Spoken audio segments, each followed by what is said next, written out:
And we'll have an eye on every goal, shouting magisterial. No need to back down. Just park the bus, stop the attack. Will the hand of God put your header back on track? Football is back, Jack.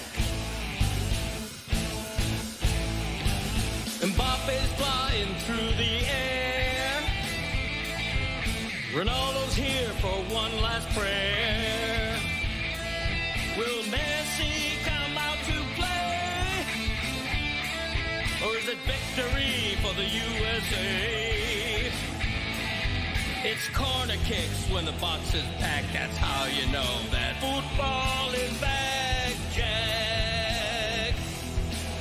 Let me hear you say, football is back, Jack. The time is here, open the gates. The long wait is over, so we'll yell, let's go States. No need to back down. Just strike the ball, start the attack. If you say this game's the best, I'll say the gag. Football is back, Jack. Football is back, Jack. Football is back.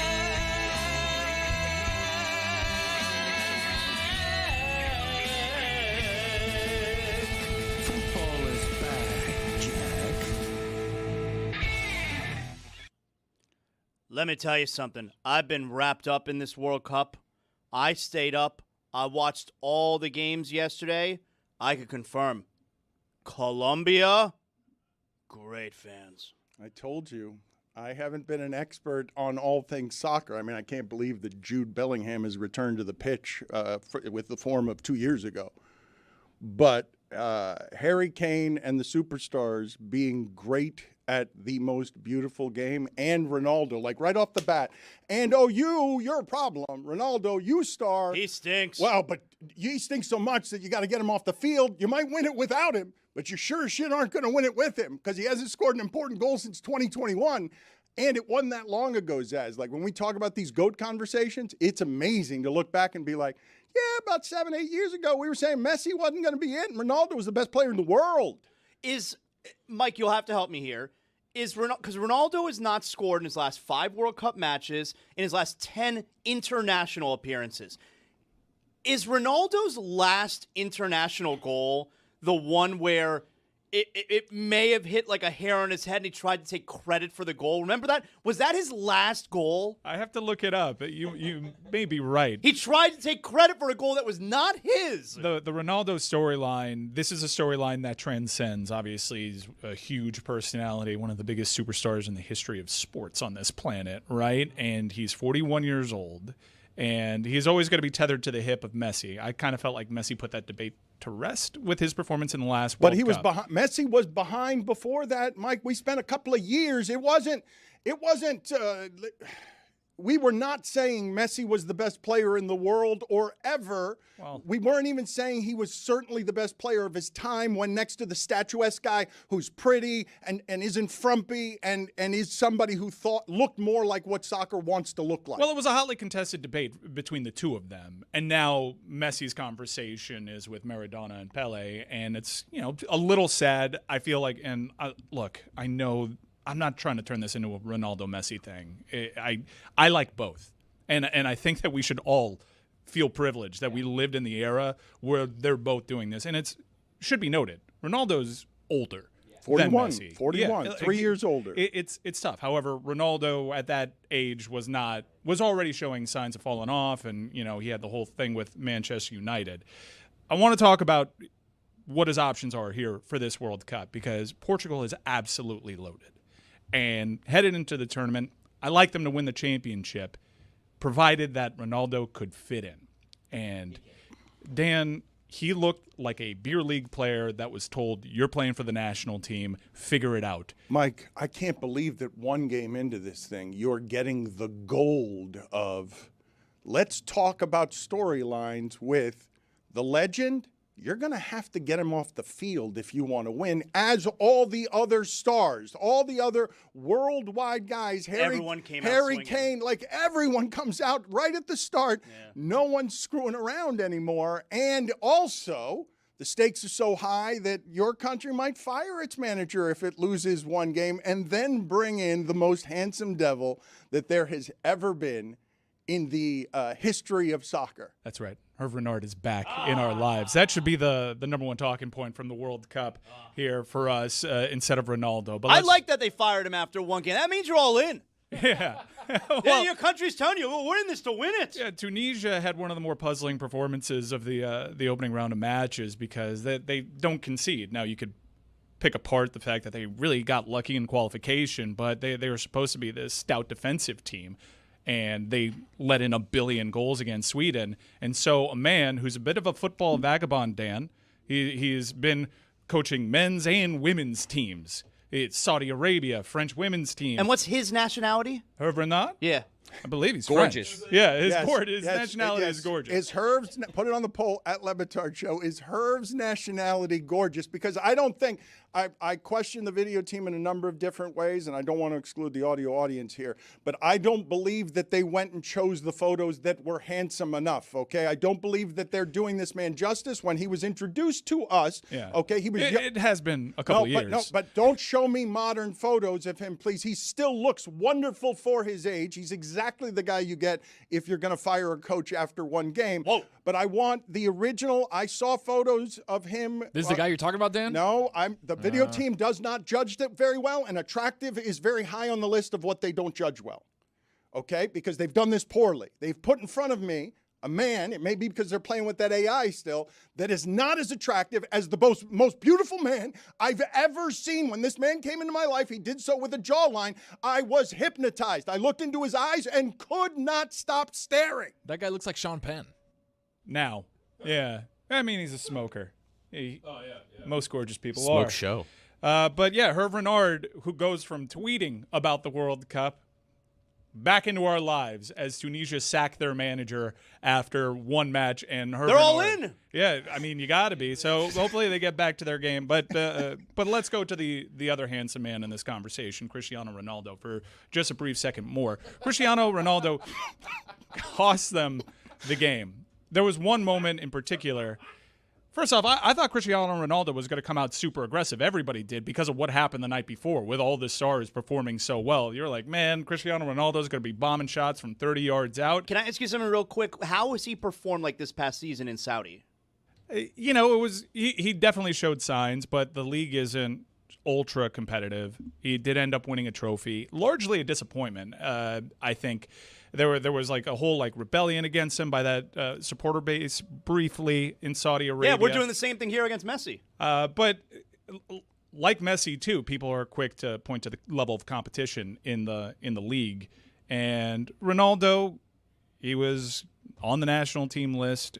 You'd imagine he would be since he's still active and still scoring goals at a reasonably high clip for his club. But Ronaldo is one of the fastest attackers in the history of the game, and his speed is totally gone. That's a problem. So much so that he's cherry picking right now, and he's just constantly offside, and it's messing up the passing lanes for what is, I think, the best midfield in this tournament for Portugal. They have some really, really good players, and there was one really ugly moment late in that game. I know historically when we say, man, that's one of the worst striker performances ever, it's usually because a guy misses an opportunity right in front of the net, and you're like, oh, how do you miss that? Or he misses a pen. He didn't even put himself in the position to miss sitters. Like, he was just so out of position, so out of sorts. It looked like he had no knowledge of what the attacking plan was for Portugal. This is a crazy conversation. And late in that match, there's a dangerous cross played into the box. Cristiano Ronaldo is supposed to be going to the near post, and it's played beautifully for Bruno Fernandes. If that meets Bruno Fernandes' foot, it's a game-winning goal. Instead, Ronaldo drags his foot back to try to intercept the pass, and rather than have the team score the goal, Ronaldo was going to score the goal. So now the conversation is either Ronaldo looks himself in the mirror, which he does often, and says, you know, you're still super handsome, but we got to change our game up. There's no way that happens. I think he can be hugely impactful as a match-dependent sub. right? You have one of the greatest goal scorers in the history of the sport. You'll never convince him to do that. He's there. I think his legs aren't what they used to be, so if you bring him on in one of these knockout rounds as like an extra time sub, I think that there is a role where he can absolutely help his team, and I think his branding would really have a positive spin on it if he assumed this role player, leader type of role for Portugal. But right now, his ego may be getting in the way because he is quite literally, physically getting in the way. Okay, but what you're saying, and this is why this is fascinating, and I do want to get to the celebration of the people who are great, and we have a bunch of Giannis developments that everybody wants to get to. That is the beautiful Ronaldo, the statue for Ronaldo, one of the worst pieces of art ever made. But one of the reasons what you're saying is patently ridiculous on whatever it is you imagine sports ego to be, okay? Melo wasn't going to the bench. Whatever you think sports ego is, I heard a coach yesterday who understands Ronaldo's place in the world, a manager, scared to say the wrong thing about I'm going to bench this person. It would be his ego who would have to choose it because no one's going to do it to him. They understand what that resume is, and they understand the insult in it. We're here still talking about Jaylen Brown. Should he be hurt or insulted? Yes, send Ronaldo to the bench during the World Cup. See if he's hurt or insulted with wherever ego is on Soccer Divas, and not just Soccer Divas, because the Soccer Divas can make the wide receivers look ridiculous when it comes to ego. The Soccer Divas, go ahead and do it with this one, the one who's pretty too. Like, see how that goes for you. The one who's an international superstar, handsome. Hey, would you like to go to the bench and not take it as insult that you're literally getting in the way? Do you want to look in the mirror in a way that's self-aware as opposed to vain? The place where I would go, and I guess this, and look, maybe they've had these conversations and we're not privy to it. Like, that's totally possible. But how did they not know, the manager, all the people who run the team, how is there not at least an idea that this may be a thing?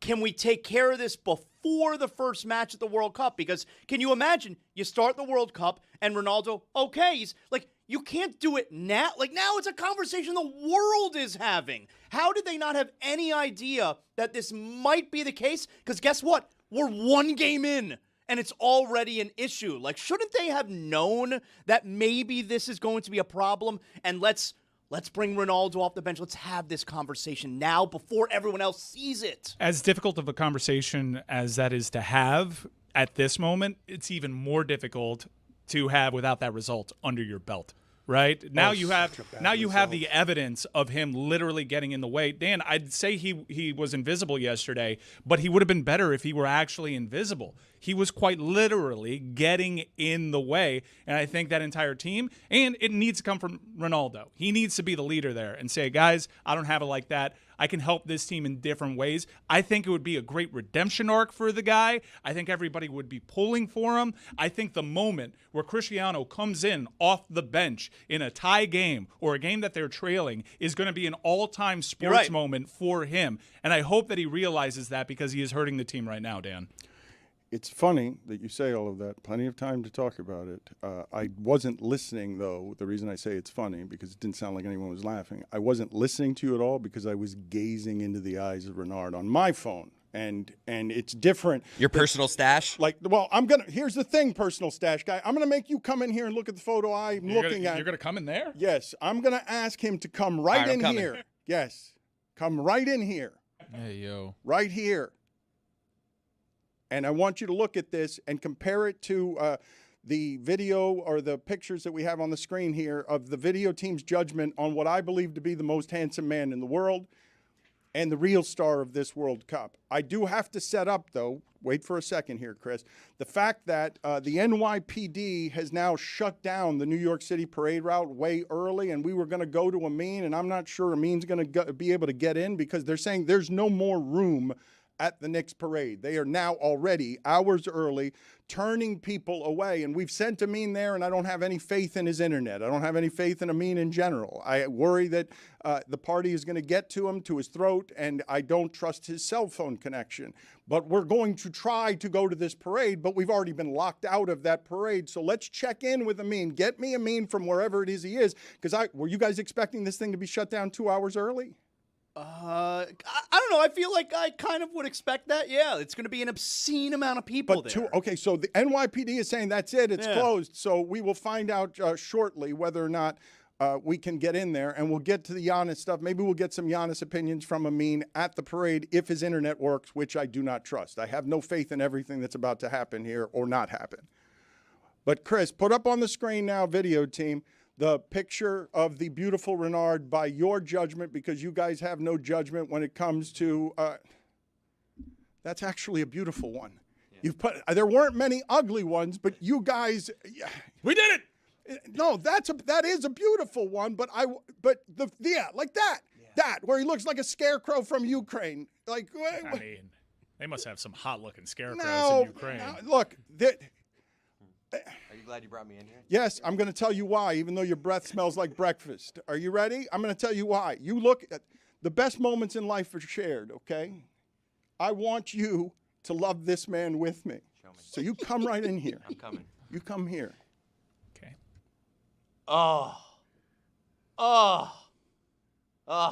The dimples. Your breath. Oh, come on. Performative. His breath is not performative. Oh, shush. His breath is terrible. It's sausage links and eggs. I did have an egg sandwich. I can smell it. I can taste it. I can taste that egg sandwich. Look at Mike. Tell me, Tony. You look. I'm well versed in Renard. No, but this picture, the picture I'm looking at. If you show me Sean Penn, I'm gonna be pissed. The one I keep in my wallet. The one I keep in my wallet. In your front pocket or your back pocket? I'm gonna give this to the video team. Lewis, I'm sending this to you right now, and I want you to just put it in picture and tell me when it is that we're gonna go to it, so I can watch the whole team gaze at what it is I'm talking about. This is the world's most beautiful man. You cannot fire a manager after one game in the World Cup unless it's to hire this man. The Giannis stuff. You heard yesterday it made Jeremy and Zaz insane. But Mike has not been here, and Mike, I believe, has claimed in the past to have invented Heat Twitter. Mike Ryan has been more critical of Pat Riley and the Empire Miami Heat than I'm going to say anybody in local media during Pat Riley's time, past or present. I do not believe that there has been a voice in this market, written or spoken, that has gone after Pat Riley because Pat Riley put the expectations in a place where, in 2010, Mike thinks, and Heat fans think, they deserve the greatest star every time, and they deserve to win all the time. Pat Riley, you have to live with those expectations. You made them. You agree with my assessment? You are sure as shit have not been as hard. No. You reluctantly trade Bam in the middle of last season, and it causes you great pain. Who's second place to critical of the Heat in this town to Mike Ryan? And I'm dead serious. And how far away is second place? Whoever is second place is going to be. It's going to be a distant second place. Like I'm not sure who it is, but I think you're right it's Billy. I'm going to say Peter Vesey in the history of Pat Riley is the second loudest critic of Pat Riley things. And you have been very aggressive. And yesterday... I don't think I've been very aggressive. I think I'm aggressive compared to you guys. And one thing that you omitted, Dan, is like, yes, I've been critical, but I've also been the most right about this team over the last few years. And another eye roll from Jeremy Taché. Jeremy, you've been the most wrong. Well, but they have made two finals, and I want to stop diminishing that. That's why I said the last few years. And yes, they were doubted. And that, quite honestly, might have been the worst thing that ever happened to this cult. Worst thing ever. Because you guys... I hate going to the finals. All right, we said immediately after they got waxed in the finals against Denver, the rest of the conference is elevating. Close. And you just got told pretty resoundingly that you don't have enough. We all knew that we needed a player better than Jimmy Butler. That was the aim. Instead, we end up jettisoning Jimmy Butler. We don't get a player better than Jimmy Butler. Now Bam's your best player, and you're constantly whiffing on getting a player to pair next to Bam. I think this is there's an interesting conversation here about their standards. We all know how difficult it is for them to trade. They don't want to have a trade hurt. But I think you look at the lay of the land, too. Guys, it's not just the whales that they're striking out on, because we know that they haven't had the assets compared to other people, and the Dame thing got screwy, in part because of how Miami approached that. Really impactful acquisitions that aren't superstar acquisitions in the last few years from the Toronto Raptors purge of an incredible roster in retrospect. Everyone was saying like that championship team was, it was Kawhi and a bunch of randos and Golden State got hurt. Go ahead and look at that championship roster. It's one of the most loaded championship teams ever. Well, it's not that, but Siakam and Anunoby are a lot better than we thought they were. Right. And Siakam last season proved it. He was a hugely valuable piece that got Indiana over the hump and into the finals. And now OG Anunoby was a brilliant two-way player and a huge piece in a championship-winning team. The Heat went and got a guy from that Toronto roster. He just happened to be my least favorite Miami Heat player of all time, Kyle Lowry. And Miami did kick the tires on those players. It was reported out there that Miami was kind of interested, but then they ultimately decided to keep their powder dry for a superstar. I think you could accurately say that's a bit of a misread, especially for a franchise that is so great at developing talent. Or what are you worried about in acquiring an OG Anunoby? You're giving up a lot of pieces. What about developing OG Anunoby when he is on your roster? Because I guarantee you right now, OG Anunoby has more value today than he did when the Knicks acquired him. Yeah, I mean, like you say that they've struck out on getting some of these guys. There's a difference between them striking out and them choosing to go a different direction. Prioritize a star. Right. Yeah, I'm saying that you could argue that's a misread. I don't want to stay there too much because I think that there's an interesting Giannis conversation. Yeah. You guys sounded like loons yesterday. Okay, so I want to get into this, and I want to see if we can get out to Amin, and I want to continue to stare in the eyes of my beloved new coach. But before we get too far down the path on this, I don't believe if you had told me, even with the information we have now, hey, they got Anunoby and Siakam the last few years, but sorry, you can't get Giannis in 2026. I would have said, okay. I would have taken that deal. And I understand what you're saying. I also understand, as we've been talking about Jalen Brunson, when we say, hey, would we ever have found out how good he was if he had just stayed next to Luka the entire time? Right. Oh, look, we have found out how Kawhi actually had a couple of players who were good. Right, but therein lies the fallacy. My contention is, you mentioned Siakam and OG. That's not an either-or. They viewed it as an either-or. Hey, let's prioritize the superstar.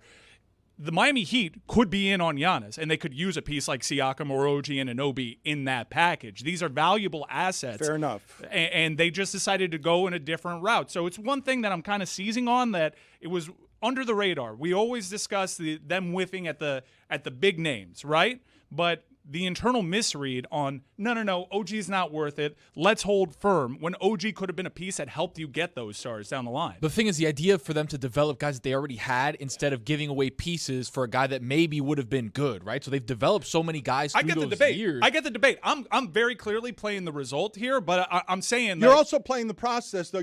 Look, it's easy to play the result right now. Everyone agrees with the result. Pat Riley agrees with the result. You're also here criticizing the process because you're saying, correctly, just collect assets. It doesn't have to be either or. Dan and Jeremy, since the finals loss to Denver, they have constantly misread their own talent level, the lay of the land inside their conference. Since Deion Waiters and Hassan Whiteside were signed to extensions, they've been having more misreads than we're used to.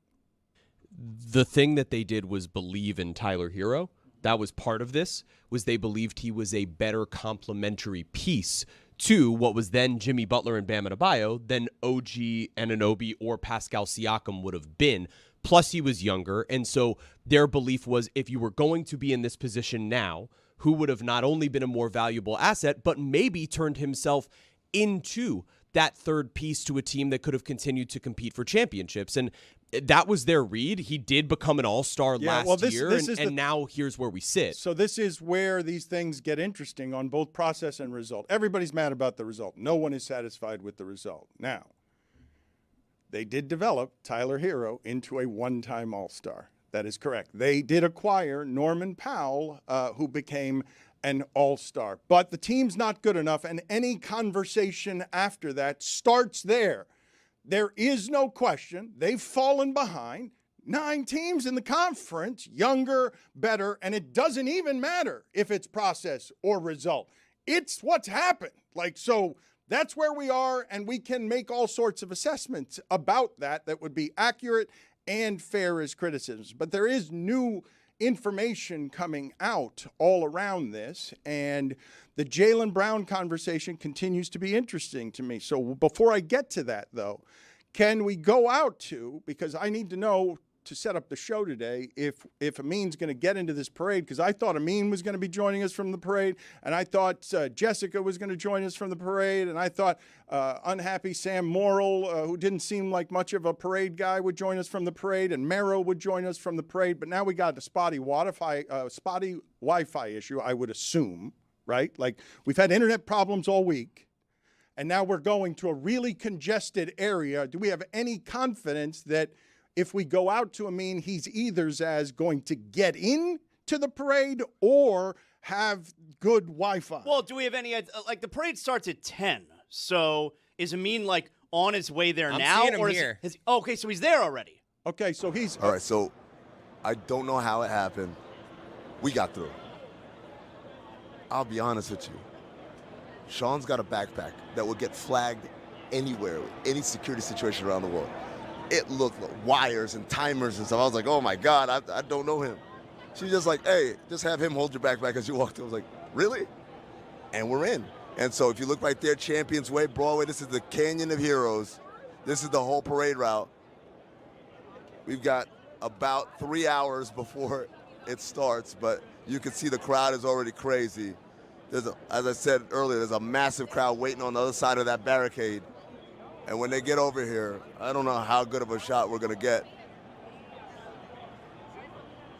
You can hear people cheering and loud, clapping and everything. Okay. Oh, no. Oh, he's in. Okay, he's in. It's pixelated, and that's going to only get worse. That was not terrible. Well, it was okay as sound. I'm worried about this because it's probably not going to be good video if we keep getting pixelations. It's not yet crowded. It's crowded. Maybe they're going to pump more Wi-Fi in as more people come. Yeah, for sure. Is that a real thing? The plan now is just we're going to have him P&P when we have signal. He'll flag us down. If we're going to try to go to him, we're going to see how it goes with internet. Yeah, I heard you say as we marched in, man, ESPN's coverage looks good. They don't have any internet issues. And I'm like, Chris, they have a production truck that's on site with a satellite. We got Sean McGill in a backpack. He's got Ron McGill's kid, with a giant backpack. We just slungshot Sean McGill up to New York. Tony's looking. He doesn't like slingshot being made as slingshot. I would have gotten jumped all over for that. Would it be by the way. slingshot? Slingshotted. It's slingshotted. Yeah, it's a difficult past tense. But I you think shouldn't it's have gone there, period. slang shot. I've never Sling heard shat. it as I think it's slingshot. slingshot. It might be slang shat. Yeah. I can't stop staring at Coach. Oh, Irvono? Let's put up on the screen just so. And I'm sorry, audio audience. No, Lewis, please. The photo I sent you by text, because you keep choosing ugly ones, is the one I want. I want to put in front of the group. Right. Thank you. That's the one that's in my wallet. Yeah, that looks like the Antichrist straight up, and I'd follow. Wow. You're gonna Zaslow. That is the most beautiful man there has been. I would follow him anywhere. A born leader. Look at that chin. An obvious ectomorph. I mean, you act like you've never seen a good-looking guy before. He is right. We are a little breathy here. There's a lot to discuss. Messi hat tricks, Ronaldo, having a tailor-made sports discussion for you, and the Giannis thing, because you guys again sounded loony. Okay. The salt and pepper in the corners. I mean, just beautiful. As we talk about Jaylen Brown, I want to give you the latest stuff, okay? So Windhorse says on Get Up this morning, his information has been good. The word out of Boston is that Jaylen Brown has not been offered for anybody. That's the story the Celtics have, and they're sticking to it. Have the Celtics and Bucks talked? I believe that they have. From what I am told, the Bucks are yet to receive an offer they're willing to accept for Giannis, which is somewhat what happened at the trade deadline. I'm told they intend to trade him by the draft. I think it's possible they don't find a deal they like. Miami has been the team that's been most aggressive in trying to get him, but they have 7 or 8 different pieces they can trade, and none of them I consider super premium. I think the Bucks probably want all of them. And then Sam Amick says he believes the Heat are still in the lead for Giannis, but he doesn't think a deal is going to be done in time for the draft. He says, I'm legitimately starting to wonder if a deal goes down today. I've already made some calls this morning. It's the same old story. I don't think the Bucks are happy with what is coming their way. And then Jake Fisher says about the Celtics getting frustrated with everything that's happening with Giannis. We must acknowledge the undeniable rumbles in circulation that the Celtics, weary of incessant speculation about a Giannis to Boston deal featuring Jaylen Brown, are getting frustrated with the process. One source familiar with the matter insisted that all the Jaylen Brown to third team talk is premature. That's what credible people are reporting. Mike thinks Jaylen Brown is up for sale. Yeah, I think he's on the table. And if he is indeed on the table, then I think Heat fans the world over need to concede that you don't have the nuts there. Boston has the nuts. Now, I will piece together something that I was hearing last week, which is the Miami Heat were talking to other teams about Tyler Hero. And I think the reason for that is I think Miami was told that Tyler Hero wasn't good enough, and so they started reaching out to teams to try to present something to Milwaukee that was more attractive than the hometown product, Tyler Hero. I have heard from well-placed people. This is secondhand information I have not independently verified, but I trust these people that are plugged in. Just tell us who it was. That Jaylen Brown is absolutely on the table. And trust me, I know Brian said the opposite, but the very first thing Milwaukee says when Boston calls them is, how do we get Jaylen Brown in this package? It would be a third team, though. It would absolutely be a third team. There's no scenario here in which Jaylen Brown ends up going to Milwaukee, given where they are, both geographically and right now the lay of the land in the East. They're a team that's looking to rebuild, and Jaylen Brown, who's already told you he liked how last year felt, he wants to be the focal point of a team that is competing. Zaslow, given everything that we talked about yesterday, about who you believe and don't believe, and given how much I just generally talk about journalism, information, and facts, okay? I just read to you 3 people who are credible basketball people giving information that is different than what Mike thinks it's happening. It's the opposite of what Mike thinks is happening. Mike's information all over the place on a number of different subjects has had a lot of happen to know in it, but on the verifying of sources. I'm going to give you one example of like the stuff that journalists can have in the bag and not use because they haven't been able to get it verified solidly enough that they won't embarrass themselves. So I have heard and have no idea whether it's true because I don't have sources in Buffalo. So I would ask the people who are covering the Chargers right now and the Bills to ask this question because I don't have the sources to report as fact what is simply a rumor, and you don't want to get this stuff wrong inaccurately. That McDaniel, when he left here, wanted to go help McDermott, help Josh Allen, and be the offensive coordinator. But when they let go of McDermott, McDaniel was offered the Bills job and did not want the Bills job anymore because of what they'd done to his friend. It's a great story if it's true. I don't know if it's true, and I haven't been able to get a second source, so everything I just said, I can't confirm and is merely rumor. Like it's not... I have not been able to get the sourcing I need to report a story that I think would be pretty big in Buffalo if all of that happened. So I'm telling you all of that as preface to say, please, Buffalo and Chargers reporters, go ask the questions to find out if that's true because I don't know if it's true.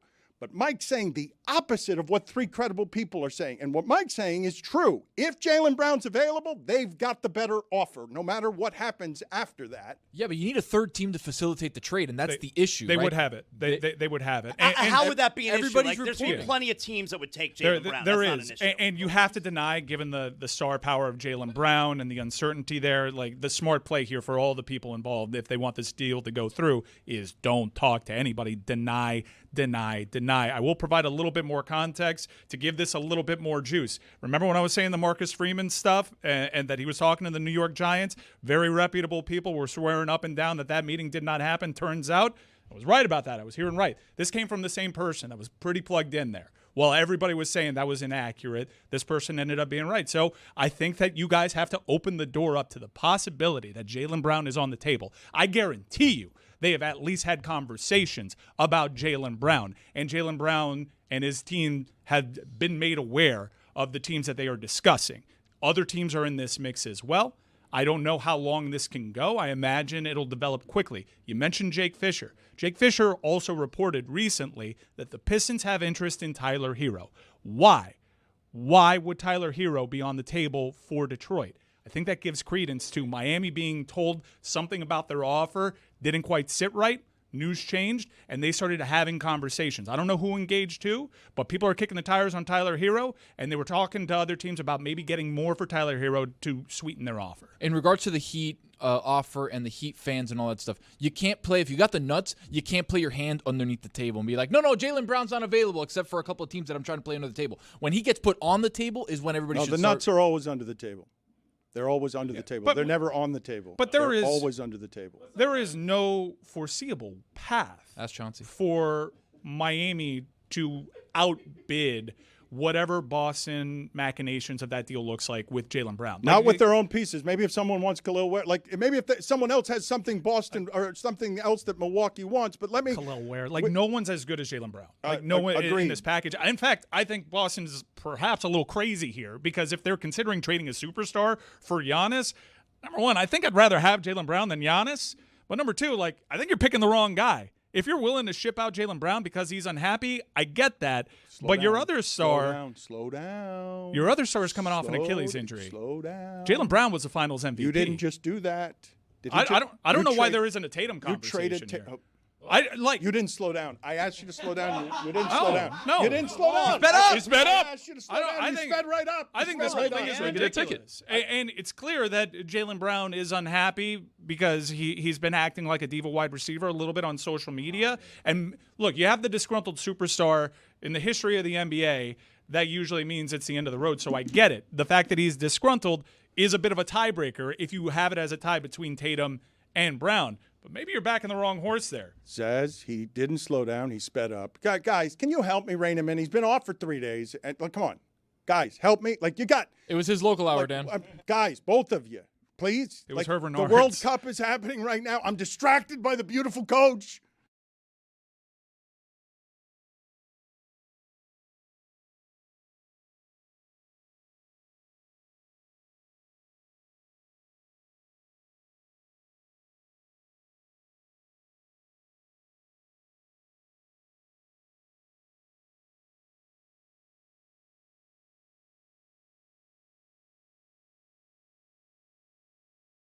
We'll tell you how dildos helped a man escape from alligator Alcatraz and talk with the Florida Democratic candidate caught up in a scandal that led to an election fraud complaint, forcing him to drop out of a high-profile congressional race. All new because Miami. Every single Thursday on the Dan Le Batard Show, you can watch a new episode of The Pitch Clock. So go to the Le Batard Show YouTube, check out the playlist tab, and go watch every single episode we've ever made, and you could play trivia with us. This week, we have a brand new game between Chris Cody and myself. Ethan, as always, in charge of it, and I'm trying to get hot in this one. But speaking of getting hot, the Miami Marlins are one of the best teams in the month of June, and so I brought in one of my very best friends, fellow Marlins broadcaster Kelly Sacco. She is as good as it gets in baseball media, and she is here to explain why Olo, as Greg Cody would call him, Otto Lopez, deserves to be an all-star. Plus, what's made the Marlins tick, what's allowed them to turn things around, who some of the unsung heroes are. All that and more on this week's episode of The Pitch Clock, only on the Dan Le Batard Show. This week on Mystery Crate, I give you the worst piece of sushi that has ever been created. And a lot of people say no, I say yes. Plus, a lot of good stuff with the World Cup that Fuentes went to Game 1. We also have our book reports / PowerPoint slides / fun fact thing that we were given last second. Yeah, I learned of that right before this. What do you mean no? No, it was last week. Okay, it was last second. It was a little last second. It was last second. But you could see the disparity in our graphic design skills. I'm really impressed with my own. If I'm going to be honest with myself, we also talk about what TV shows we think each person in this room could be a newly introduced character into. Rose, we also that try the right what kind of grammar? chips? I think so. Jew chips. So tune in Two for mystery crates. Jew chips. Jew chips. Delicious.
Chris Cody and Roy revealed this to me. And Roy, I don't know the context of what it is that you guys were talking about that revealed this about Chris Cody. Yeah, Chris asked me what the sound from the first down for the Dolphins games were. And I said It's just a noise I've made throughout my entire life. It's just like one, like I just did it. Hoo-wah!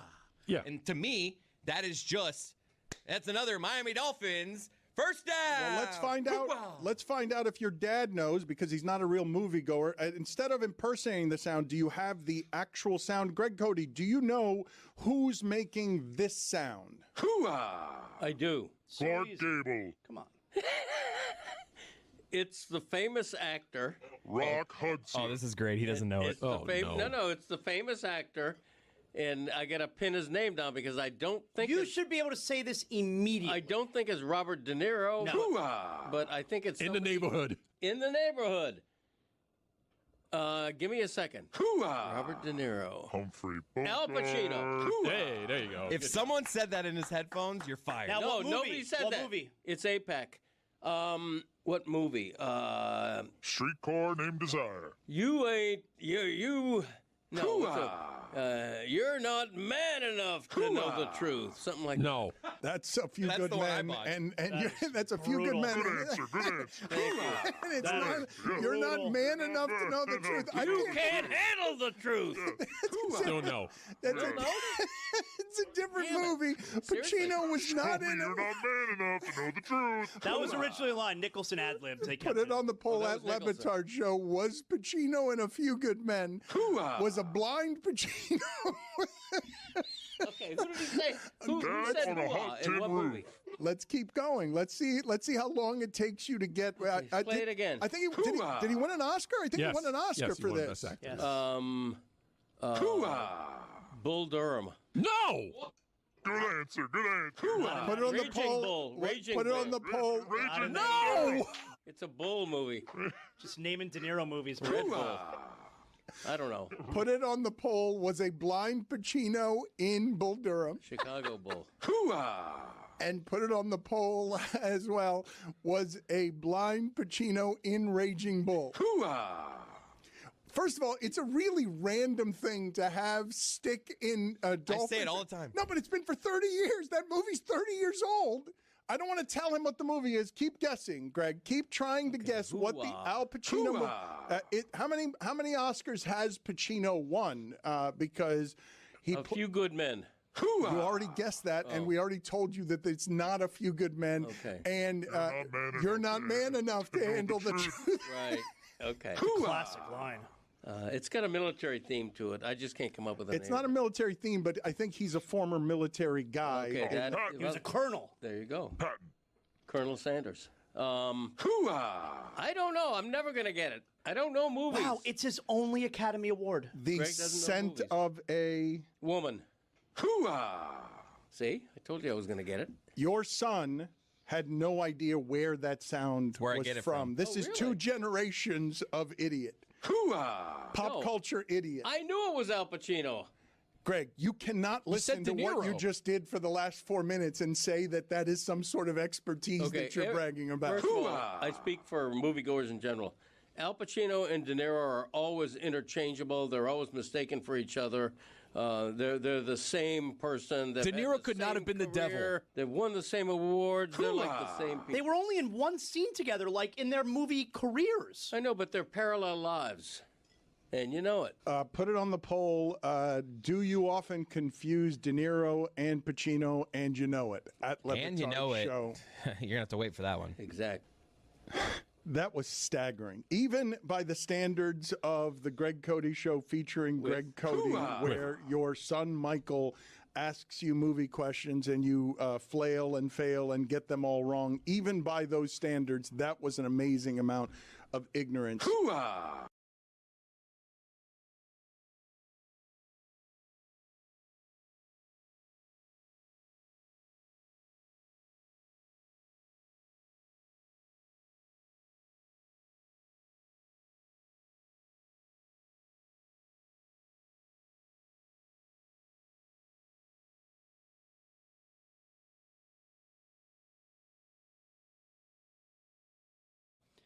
This episode of the Dan Le Batard Show is presented by DraftKings. DraftKings, the crown is yours. I will apologize yet again to the very punctual David Sampson, very organized David Sampson, that our shit show is always 8 minutes late when he is a human who is exceptionally punctual, and we're always making him wait because we've always got our thumb in our foot.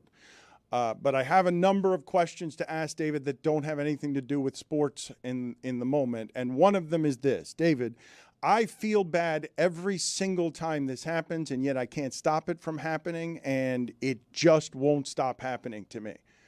David Sampson does a show with Coca by themselves. It's very hard to do what they're doing. He's talking all the time without quite as much support as we have around here.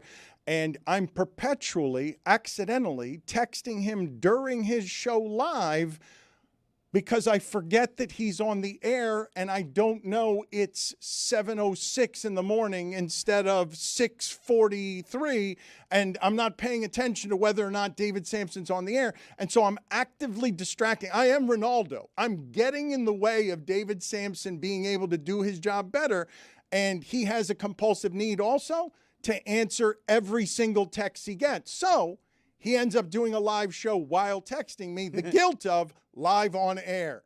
The reminder of he doesn't have to do that. He can just not answer. But he's like, live on air, because he wants to make me feel bad, but I already do feel bad because I can't stop doing it. It'd be great if this preamble lasts 25 more minutes. Just never get to him. Apologize Dan, for being I late. will be and then quick. We'll talk to you next time. Nice chatting with Yeah. you. Do that. I'll be quick with you, Dan. I don't buy your excuses anymore. It's been 7 a.m. for a year. You do it all the time, and you know that you're on my very short list of people where the alert comes through because I assume when you are texting me, there is of some meaning to it, and I don't want to leave you hanging because you want to respond. So I'm going to respond. I don't want to But you do it in the middle of a show and then apologize. So Okay. I'm over it. It's fine. I've learned to live with it. The list is very short of people who get through the barrier between 7 and 9, and you're on it, and you're never going to get off it as long as you have me at Meadowlark. I'm interested in who's on this list. Like who gets through at 7 in the morning? So Dan gets through, and no one else in this room, right? Yes, one other person gets through. Jeremy. Mike Ryan. I can't believe you and Roy have that relationship. When Mike knows, because Mike knows. Mike is aware of the time, so if he's texting between 7 and 9, there is a critical issue that needs to be addressed, not general drivel. Okay, and you're responding to Dan during your show? Like, you can't... Like, you start to get agita, right, if While you don't I'm respond. talking. No, I was doing a segment when he texted. What were you talking obviously. about? Do you remember? Do you remember what was it? Difficult subject matter? Were you talking about Israel? No, I was likely talking about the fight going on between Fox and ESPN at the moment regarding the World Cup. That's sort of been my angle. Now, this is happening now that I'm going to do. Oh, Chris, this is a joke. All right. Thank you. Well, Goodbye. it's not between 7 and 9. So, no, it's not listen. between. So let me tell you this story. If Cody calls while I'm on the air, the assumption is that there's a technical issue or that I need to know not to talk about something. So I'm going to answer you. You guys, you kill me. I really wish, David, that you. I wish he picked it up on speaker. and David, just... I wish you had answered the phone and then heard Chris Cody. Sup? Hey, David. I wish we'd heard it through the speaker in your phone. What's Chris Cody.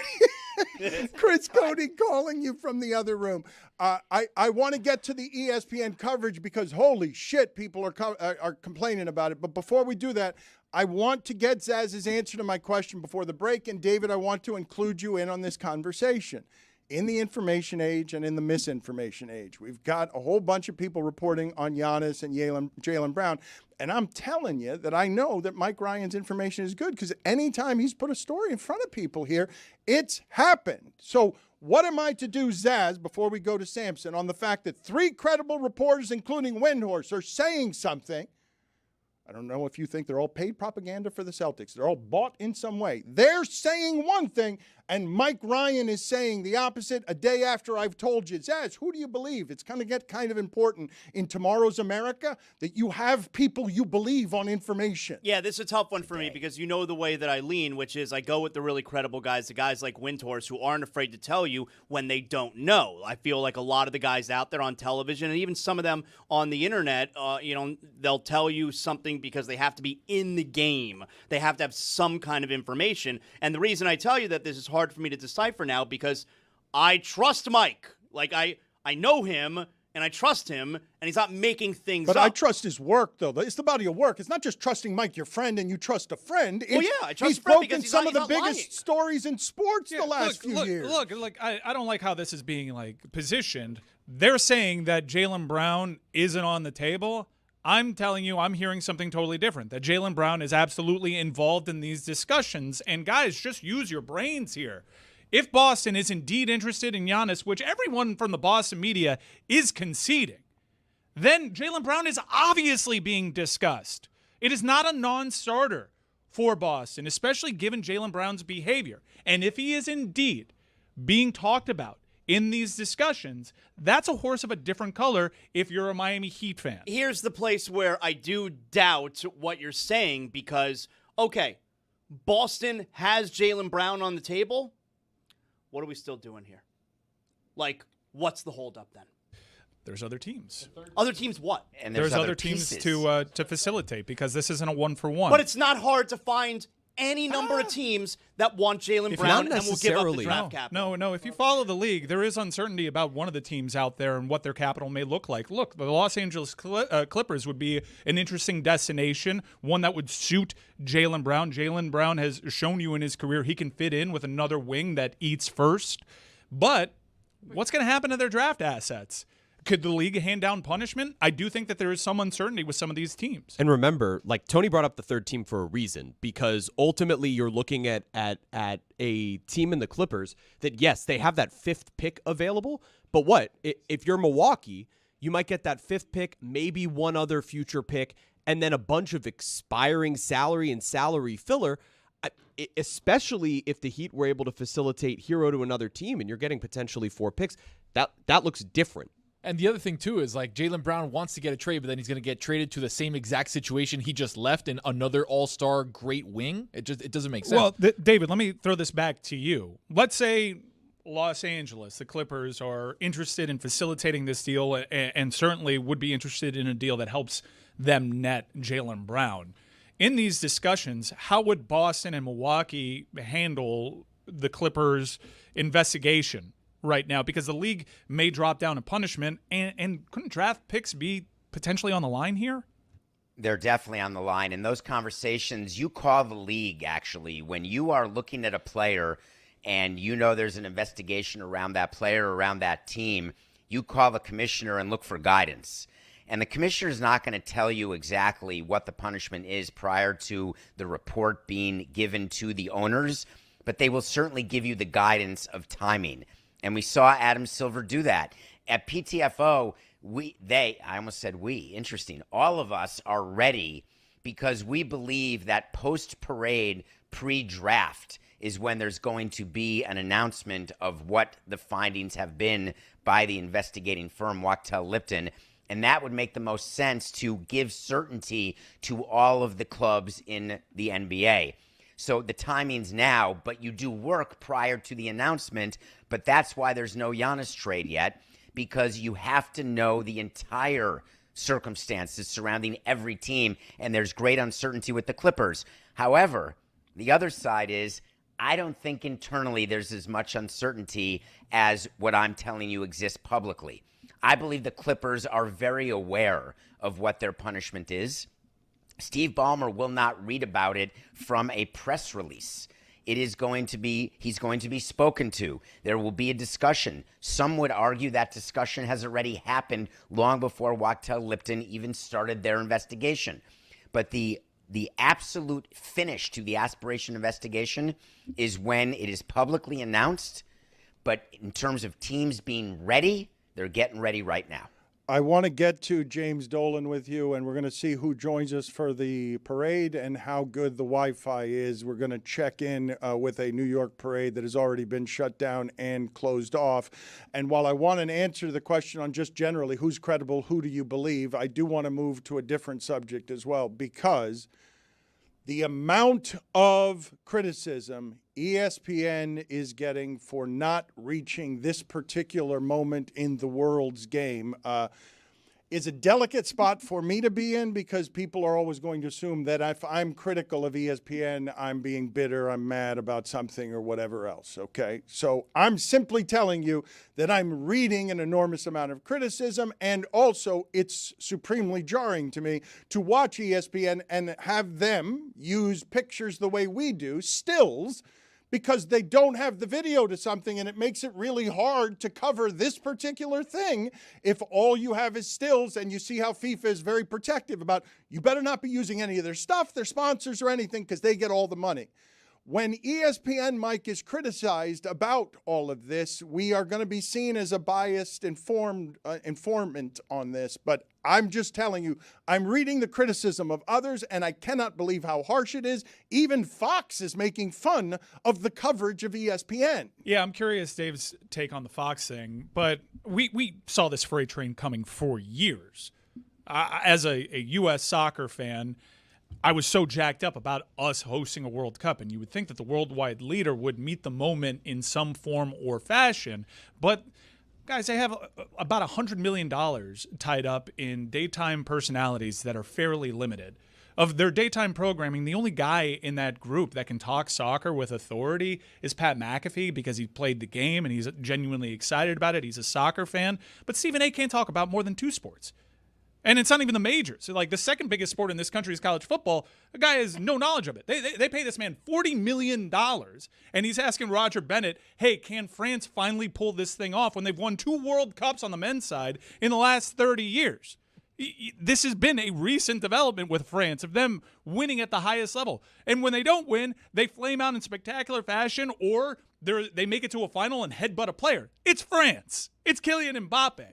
It's the World Cup in America. Is it too much to ask your big-time talisman talent who makes $40 million a year, hey, bone up on this just a little bit? Mike Greenberg, hey, bone up on this just a little bit? Maybe we run the gamut with Taylor Twellman and we force him into these conversations so you don't embarrass yourself. Here's a little basic stat pack. France has won 2 World Cups. Let's start there. Is it too much to ask for these high-priced talents to do a modicum, a small, minuscule amount of research in preparation for what is the biggest sporting event on the planet? Boy, do you have unrealistic expectations, and I'm sorry, because ESPN doesn't have the rights. That means it's not the priority, And you're asking why they're showing stills. That's what you do when you don't have highlight rights. And the rules are they can't show highlights until Fox is off the air at the end of the day. So they can't show highlights 2 hours after the 3 p.m. match. They have to show highlights of the 3 p.m. match at midnight when Fox is done. And in the old days, the Skipper days, that'd be fine. People would go to SportsCenter for those highlights. But now you get the highlights elsewhere faster, and there's not that need. So ESPN says, you know what? What am I even bothering? They've got a rundown. They've got minutes allocated to sports that matter to them financially. The World Cup is not driving their earnings right now. It's simply not. No one is going to ESPN for World Cup, so why would they lean into it? Is the criticism fair? Is the criticism fair? Like no. No. How are you criticized when you show stills because you don't buy highlight rights? But you can wait a minute. Look, it's easier to have the video, obviously. But you can still cover it well and be entertaining and cover it as if it's the world's biggest event in sports. CBS does not have the rights either, and they have an entire network dedicated. Galazzo does a great job in the morning. Yes, I understand the whole deal with rights, and I don't want to conflate the two. You can still have discussions. The Ronaldo topic should be an easy one for Stephen A. Smith. Surely, a guy that is paid that much to follow sports can be vaguely familiar with Cristiano Ronaldo, where he is in his career and what this storyline is. Put the work in. Is someone afraid to ask him to put the work in? You're paying him a lot of money. And I know you're saying it's not driving their revenue. That's their fault. There are people the world over that have underestimated the drawing power of the World Cup in particular. This is going to be the most profitable World Cup, not just for FIFA, which is price gouging, but also for the broadcaster. Because of the introduction of hydration breaks, that has already netted them $250 million on a $500 million deal. That's old news, Mike. No. Match breaks now. No. Match breaks. What I'm saying is ESPN doesn't know how much meat is on the bone because they don't even care to try. David, the thing that's happening because they have a full bone, Dan. Dave, I'm sorry. The thing that's happening here, you can answer. I want to hear what you have to say. But when it's not just that the ESPN's coverage is being universally, except for you, being said that it's bad, it's also that the coverage you're getting on Fox is extraordinary. Like it's on the broadcast. However, Awful Announcing had an interesting take that there was this initial report that Fox is upset with the lack of coverage from ESPN, and then it got walked back. David, I have a theory as to why it got walked back. It's the NFL. All these people have to make it work. They're all sharing highlights when it comes to the NFL. And if you have network-on-network crime, that can get ugly with your other partnerships. But Awful Announcing was wise to point out, hey, Fox, you're not exactly doing great World Cup coverage with your FS1 daytime programming either. In fact, you have Major League Baseball rights, you have college basketball rights, and you don't really pay any attention to that with your daytime programming. So you're throwing stones from a glass house. I think it's important to note how rundowns are done in those big shows. And you call it playing the hits. If you talk about LeBron, you have a GOAT conversation. You talk about the Dallas Cowboys. You touch on the Yankees. Don't forget to mention the Dodgers and Ohtani. I've had these conversations with Skipper about how ESPN, of course, he claims I had nothing to do with rundowns. I didn't say what had to be done. Okay, I'll take him at his word for that, though I don't believe him. And I will say that what they do is they That's not taking someone at their word. That's not. It's the opposite of that. It's the opposite. So I will not take him at his word to say that when I'm building rundowns and I see them built at CBS as an example, I understand exactly how the rundowns are built according to rights packages, highlights packages, and what plays. Stephen A. Smith talking about soccer, Mike, it doesn't play. So why would he do it? What about Damian Woody? You have no. I know you say it doesn't play because we have no evidence of it, but it probably would play if he researched on it, or they outsourced compelling coverage to someone, which they're trying with Roger Bennett. And Stephen A. Smith is embarrassing himself a little bit on these conversations.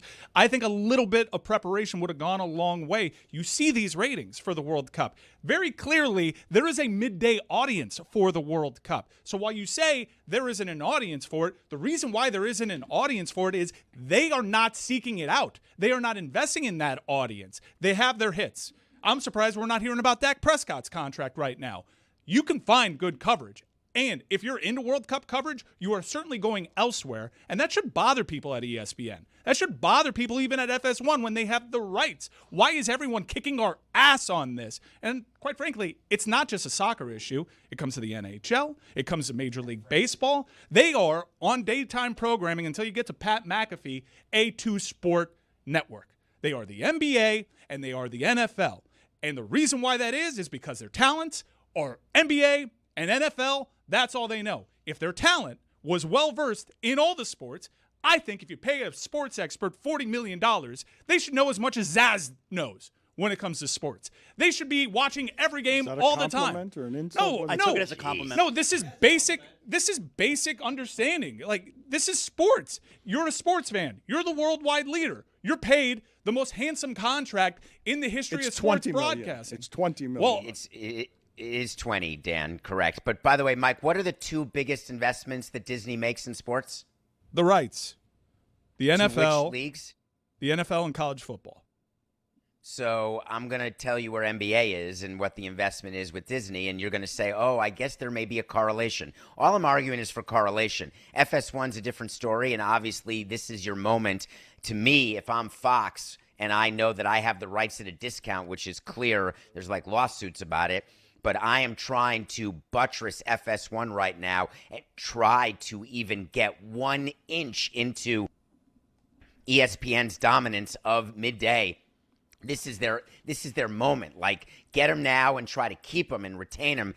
But it's sort of like the Marlins trying to keep people who come to World Baseball Classic games. It's really hard to retain when that event is not particularly happening, but it would be worth the investment for FS1 for sure. Dan, what does buttress mean? I'm not asking for them to break down Vitinha's holding midfield play when PSG is playing in a Champions League final. I'm saying this moment comes once every 4 years. That was a show-off move. It was. It's not. I mean, come on. It's Vitinha and it's PSG. I could have gone way deeper. I know in the you bag. could have, but you did that on purpose. You were making the point. Yeah, I'm making a point. This is the World Cup. It happens every 4 years, and this time it may be the last time we have it on this continent.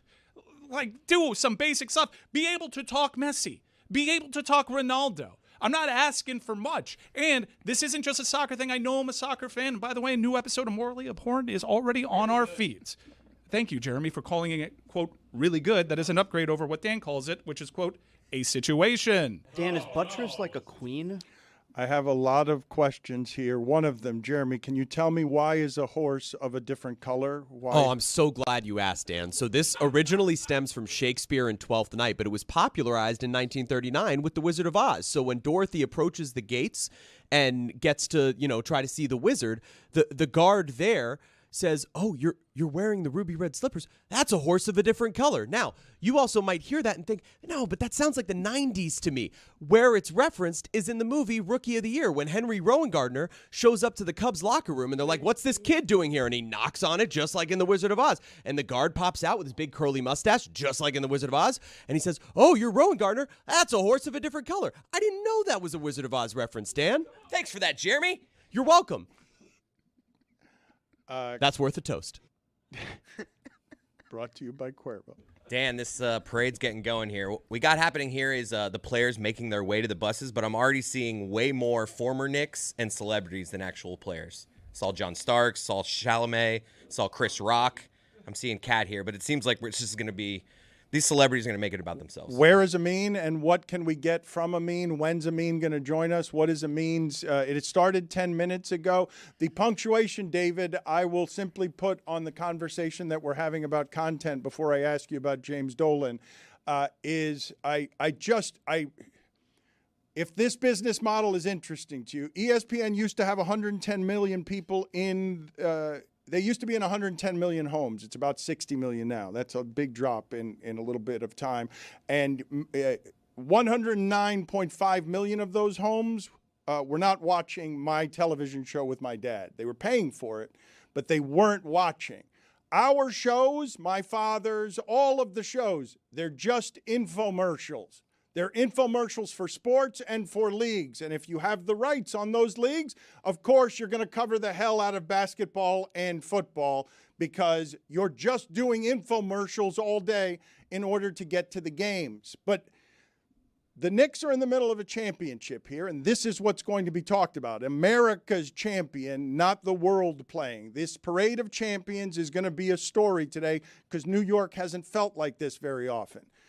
James Dolan, the White House. James Dolan's going to the White House. I don't know if the Knicks are going to end up going to the White House. Everything that's happening right here with James Dolan, where he's doing interviews and saying, yes, of course, I'll write the biggest of checks to keep the team together, but not if I have to go into the second apron. No, that's a check too far. I'll write any amount of money, but not that amount of money. And he's not going to keep Mitchell Robinson and Landry Shamet, no matter how much you're invested in them emotionally. James Dolan, and being the center, the hood ornament of this, when he's been a truly epically unethical bad owner the entire time he has been in the sport.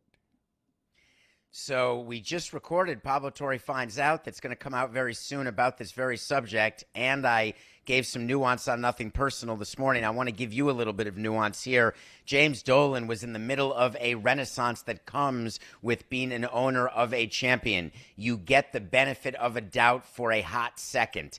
It may not last if he owns the team for 15 more years and doesn't win again. Then he's got one championship and 35 years of ownership, whatever the numbers end up being. But what he did to himself yesterday was a self-inflicted injury, which was totally unnecessary. It is very reasonable not to go in the second apron, even as an NBA champion. The second apron was developed in the CBA not to be put in by any team. And when teams are in there, they regret it. Mickey Arison is one of the great examples. Don't talk apron to me. I ain't going, and I still have multiple rings. It can be done. But why say it yesterday? He had an opportunity to glow in the rebirth of his reputation, and he crapped on it for no apparent reason other than what I can think of, Dan, which is that he just can't help himself, which may explain most people's actions. Oh, he's got to be loving this, David. Like, he's just look, this guy's wanted to be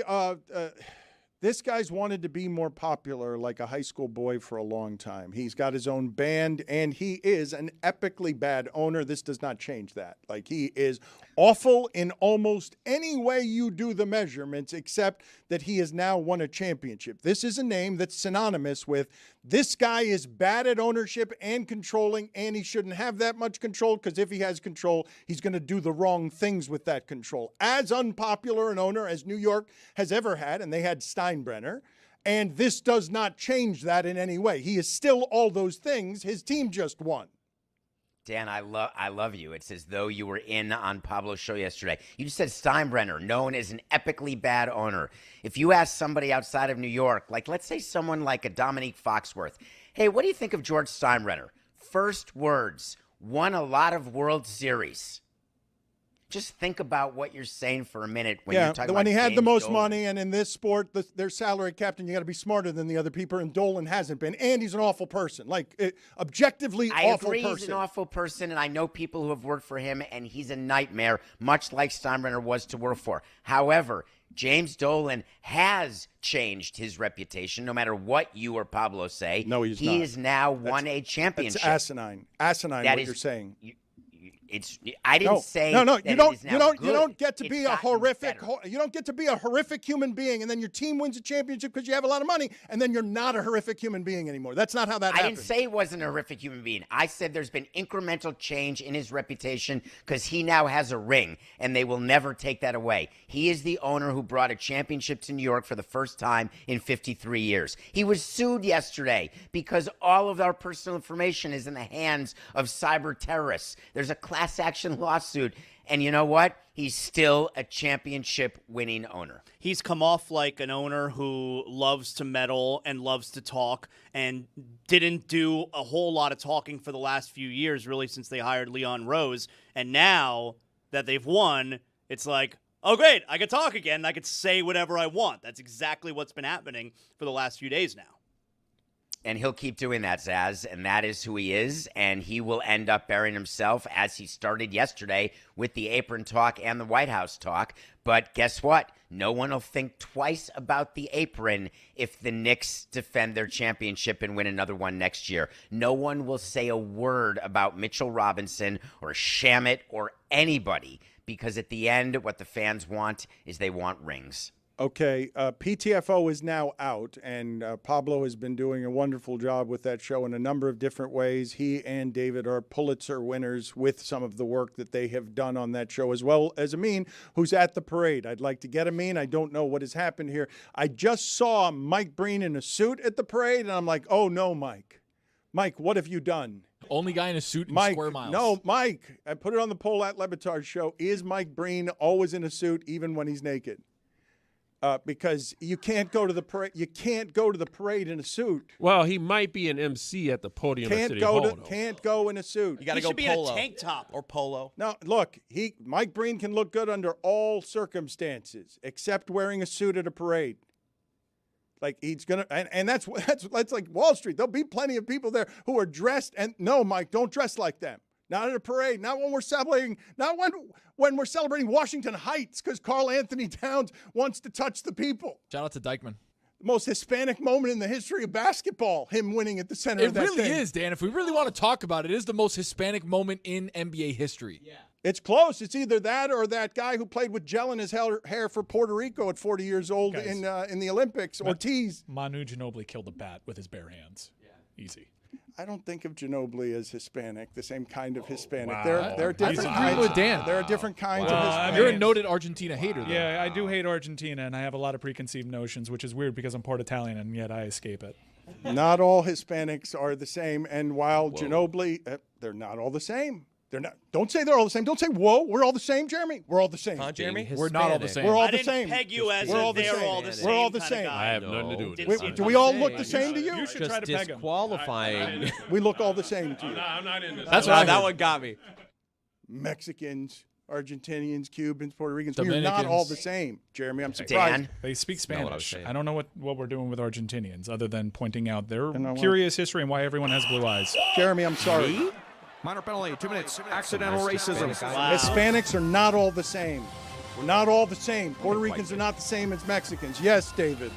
Dan, my first day in Miami, when I met with the marketing department, I wanted to do Hispanic marketing. And I thought that it would just be you market to Cubans, you market to Mexicans, you market to South Americans, people from Ecuador. I thought just put an ad in Spanish and that is Hispanic marketing. And I was taught, I just didn't know, and I learned very quickly that it's totally different marketing, totally different language, different messages to Cubans in Miami, to Mexicans, to every different type of Hispanic. So I understand someone thinking all Hispanics are the same.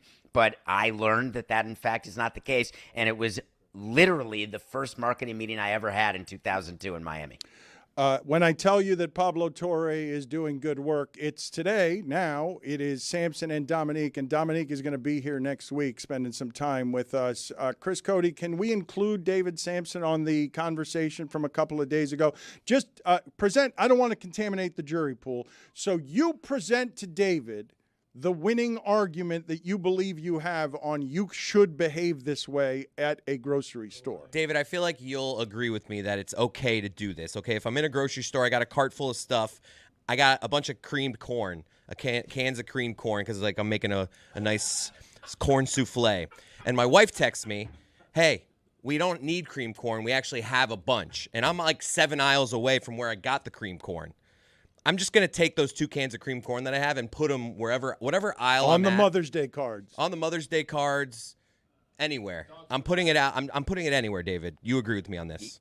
Yeah, this is an easy one. You take it with you to checkout, and you give it to the people at checkout and say, I'm not taking this. But that's not as and fun. Then they have a pile. That's not as fun, though. You can't put it in the wrong place. That's wrong for the next people. But I sometimes, while walking through a grocery store, see a misplaced item, and it makes me smile because I'm like, oh, I've done us. There's a lot of me's out there. Yeah, no, you're doing it wrong. Try, just keep it in your cart, and then as you're putting it on the belt, you point out to the cashier, "Hey, I'm not taking this." Don't ever put something in the wrong place. How about It's just as a rude. crime at the grocery store? What's worse, that one or Chris's other one? Well, the shopping cart, I mean, like I said, I just kind of defend. I think people are hypocrites with this, David, this whole shopping cart thing. If there's a corral near my car, I'm going to put it in it. But if there's no corral, I'm not walking all the way back into the store to put the cart in.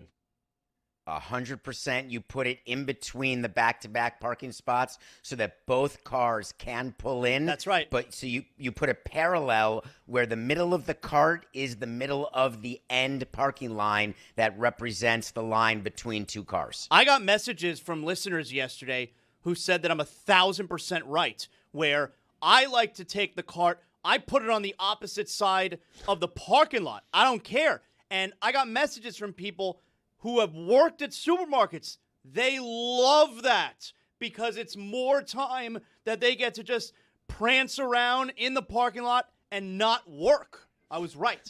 YouTube chat, you're lazy. I'm not lazy. You're lazy.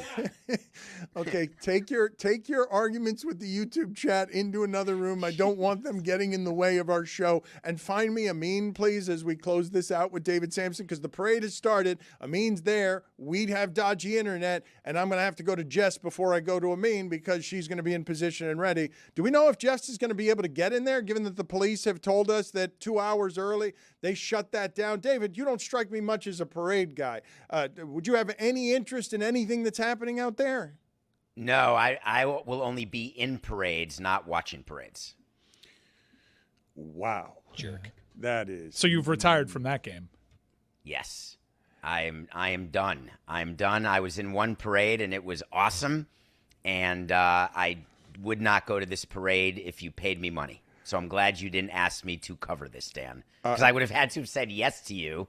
I could have pulled the sick daughter card, but I wouldn't have done it. I would have done what you would have asked, but I would have been despondent at that assignment. Pitch clock is going to be later in the show. I want to get to David's review for a second, but to just indulge Jeremy, who takes a bit of a beating around here for reasons that are earned.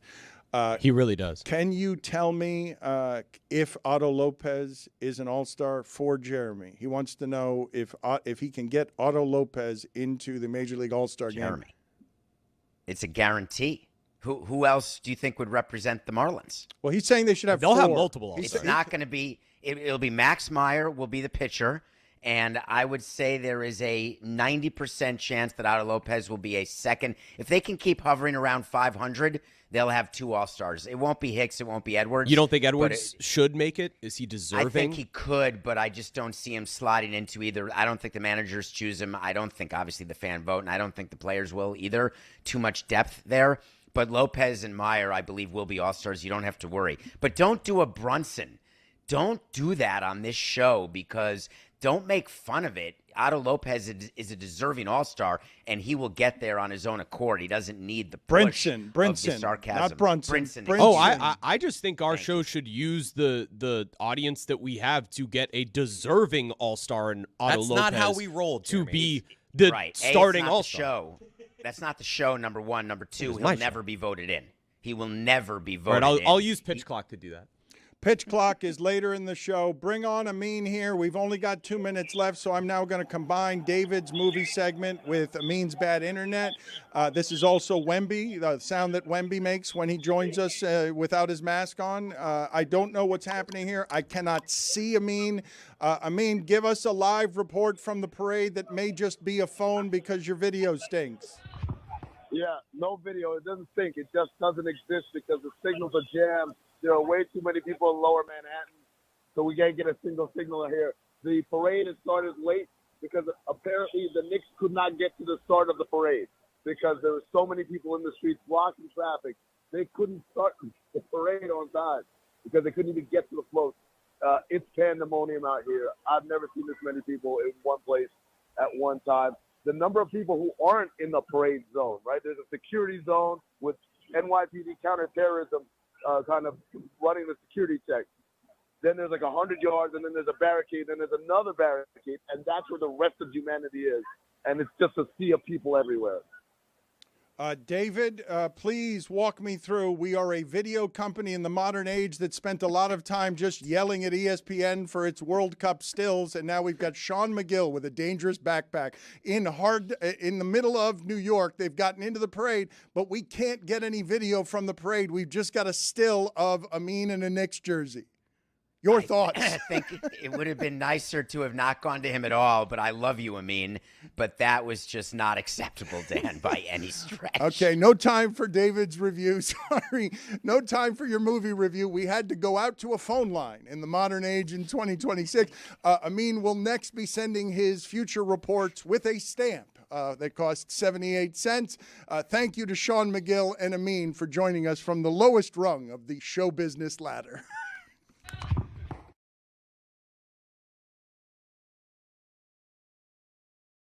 We'll tell you how dildos helped a man escape from alligator Alcatraz and talk with the Florida Democratic candidate caught up in a scandal that led to an election fraud complaint, forcing him to drop out of a high-profile congressional race.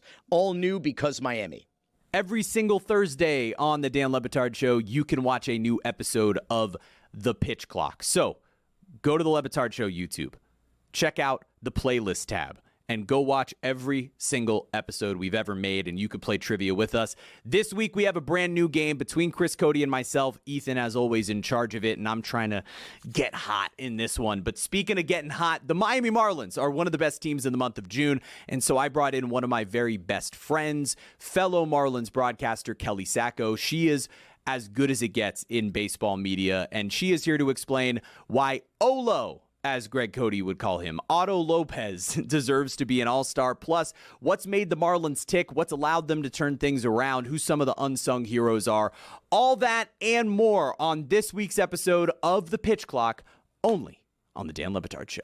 This week on Mystery Crate, I give you the worst piece of sushi that has ever been created. And a lot of people say no, I say yes. Plus, a lot of good stuff with the World Cup that Fuentes went to Game 1. We also have our book reports / PowerPoint slides / fun fact thing that we were given last second. Yeah, I learned no. of that right before this. What do you mean no? No, it was last week.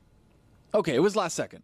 It was a little last second. It was last second, But Rose. you could see the disparity in our graphic design skills. I'm really impressed with my own, if I'm going to be honest with myself. We also talk about what TV shows we think each person in this room could be a newly introduced character into. Rose, we also Is that try the right what kind of grammar? chips? I think so. Jew chips. So tune in Two for Mystery Crate. Jew chips. Jew chips. Delicious.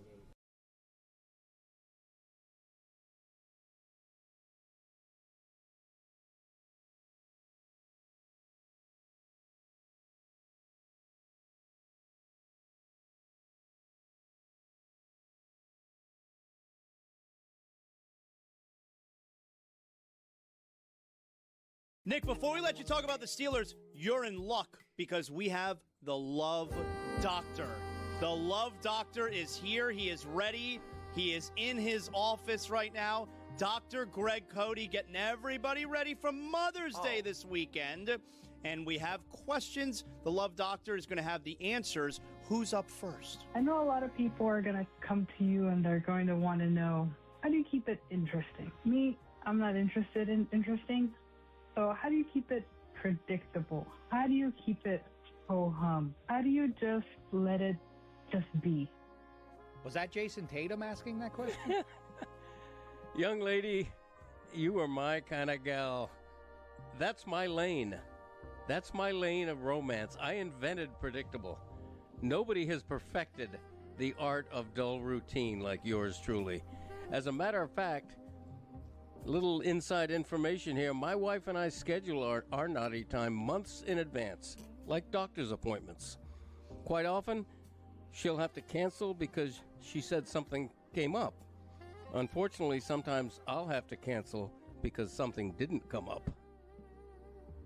That kind of thing. It's good luck for us. Do we have another question for the Love Doctor here after such great advice? With Chris listening. Oh, we're doing it, baby. What are you guys doing, man? Oh, you want question number 2? Yeah, let's go question number 2. Oh, yeah, Greg. Hey, man, I need your help, man. So I'm out of town for Mother's Day, trying to figure out what can I get my girl for Mother's Day in another city. Oh, wow. Buddy, I'm worried about this. Not one, but 2 of the Love Doctor's marriages began rending like cheap fabric when Greg was either out of town at a sporting event or away at a doctoral conference. and the exes were doing the clandestine bumpy bump behind my back.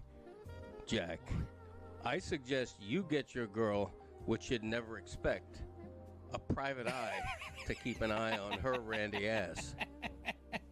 You know about that Randy ass, Nick? I don't like this at all. Thank you, Love Doctor. Don't go anywhere. We may go back to you. Appreciate you. I don't like this at all. Somehow, the least embarrassing Cody on today's show. Wait till Nick finds out that Chris, with Greg sitting nearby, admitted about a half an hour ago that when he's having a hard time becoming aroused, he thinks of his wife's twin sister to get in the mood. It was a shocking revelation. That's what happened, Nick. Shocking. That happened. Yeah, he did. No, he did. Yeah, he did. Yeah, he did. He did. It was shocking. Unnecessary, also. I don't like. This isn't. Again, I might need a mean here. This isn't kayfabe. Kayfabe? Kayfabe. Which is it? I don't know. Kayfabe, Thank wrestling you. nerd here at your service. This isn't. Zaz could have Thanks, helped Mike Ryan. This isn't kayfabe. I don't like this at all. And I would appreciate if you guys turned the music off. This is not great. So the Steelers. Are you ready to do your catchphrases? I heard there's some controversy around the. It's the Greg Cody Show featuring Greg Cody. He is counting down his top 50 catchphrases of all time. It has been a successful months-long joke. What is the controversy surrounding your catchphrase list? What is the issue? It's big. The controversy is that based on quality demand, the catchphrase countdown has suddenly increased from a top 50 to a top 60. What? That's What? right. And it's controversial. Of course it is. You told us it was a top 50, and we told you it was something you were making up as you went along, and that you weren't going to get the numbers right. And now you just changed it. He botched it to such a degree that there are so many good ones left that we're just pushing all I the knew current that was ones going to back. happen, though. That's exactly That's what we your- were saying. Your brain beating me. How did this happen? What was the ruling? What did the committee get together and decide? How did it happen that it got expanded? Now, no one's going to complain about this because more catchphrases is great, but we told you this was going to happen, and we told you this was a sloppy list by you. The others, they all learn from me. Yeah, right. No, I looked at all the catchphrases remaining, and there was only 14 left, but there were like 20-something good ones. So I'm like, thank you. Let's go. So wait a minute. So how did you do it though? Are there now is there now a new list 50 to 60 or No, what are you doing? everything that's been said is just like what was 50 is now 60. Yes. There were Wow. 14 left, and now there's 24 So we're left. not in the top 20 No, anymore? now we're at 23 we were and in the top 24. 20 of the countdown, and now we're at 24? I'm telling you, they're bangers, though. There are just bangers There left. is nobody that's actually upset about this development. Come on. You've got to honor the list, I'm though. telling you, I got a peek. I don't know the exact order, but I got a peek of what the top 10 looks like, and it is just banger after Yeah, banger. Yeti hated it. He's against it. Yeti thinks that we should just make him live with the world he gave You us. should. Like, I mean, there's- I asked you several times throughout this whole process. Have you thought this out? Have you planned out the list? You know that there are 50. You kept assuring me that you have it all under control. Driver comfort is paramount. He ain't wrong. You know, part of the beauty of me is a bit of serendipity, a bit of You're the kind of guy. unpredictability. And so the same is true with this list. Okay, whenever you do a countdown, Zaz, bank this information for your future. Whenever you do any sort of a countdown, controversy is good. You want somebody to say, that sucks, that should be lower, or that's, wow, I can't believe that's not higher. So wait, so what used to be 50 is now 60. Yes. So we've gotten fraudulent rankings up to now. All the numerical rankings we've gotten up to now are all wrong. He can give you the updated, like number 60, he can give you the update of whatever. I know, but they're all, every previous incarnation of this that we have given That's the right. American public and internationally has been wrong. I would say adjusted more than wrong. Adjusted. Maybe to Greg's credit, too, I've never heard of a top 60. Thank you. Well, how do we know it's not going to end up being 62 because he's going to think of two more on his way home because he didn't plan any of this It out? would never be 62. It could bump to 60.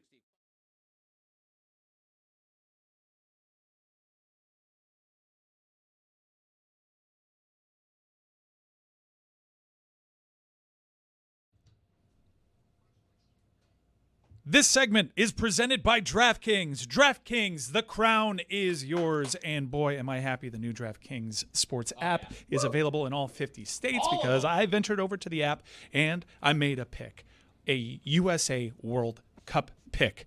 Guys, I'm going both teams to score. The market price on that is plus 104. That's what I locked it in on. I think both teams score. I was really impressed with Australia. Their athleticism really flashed.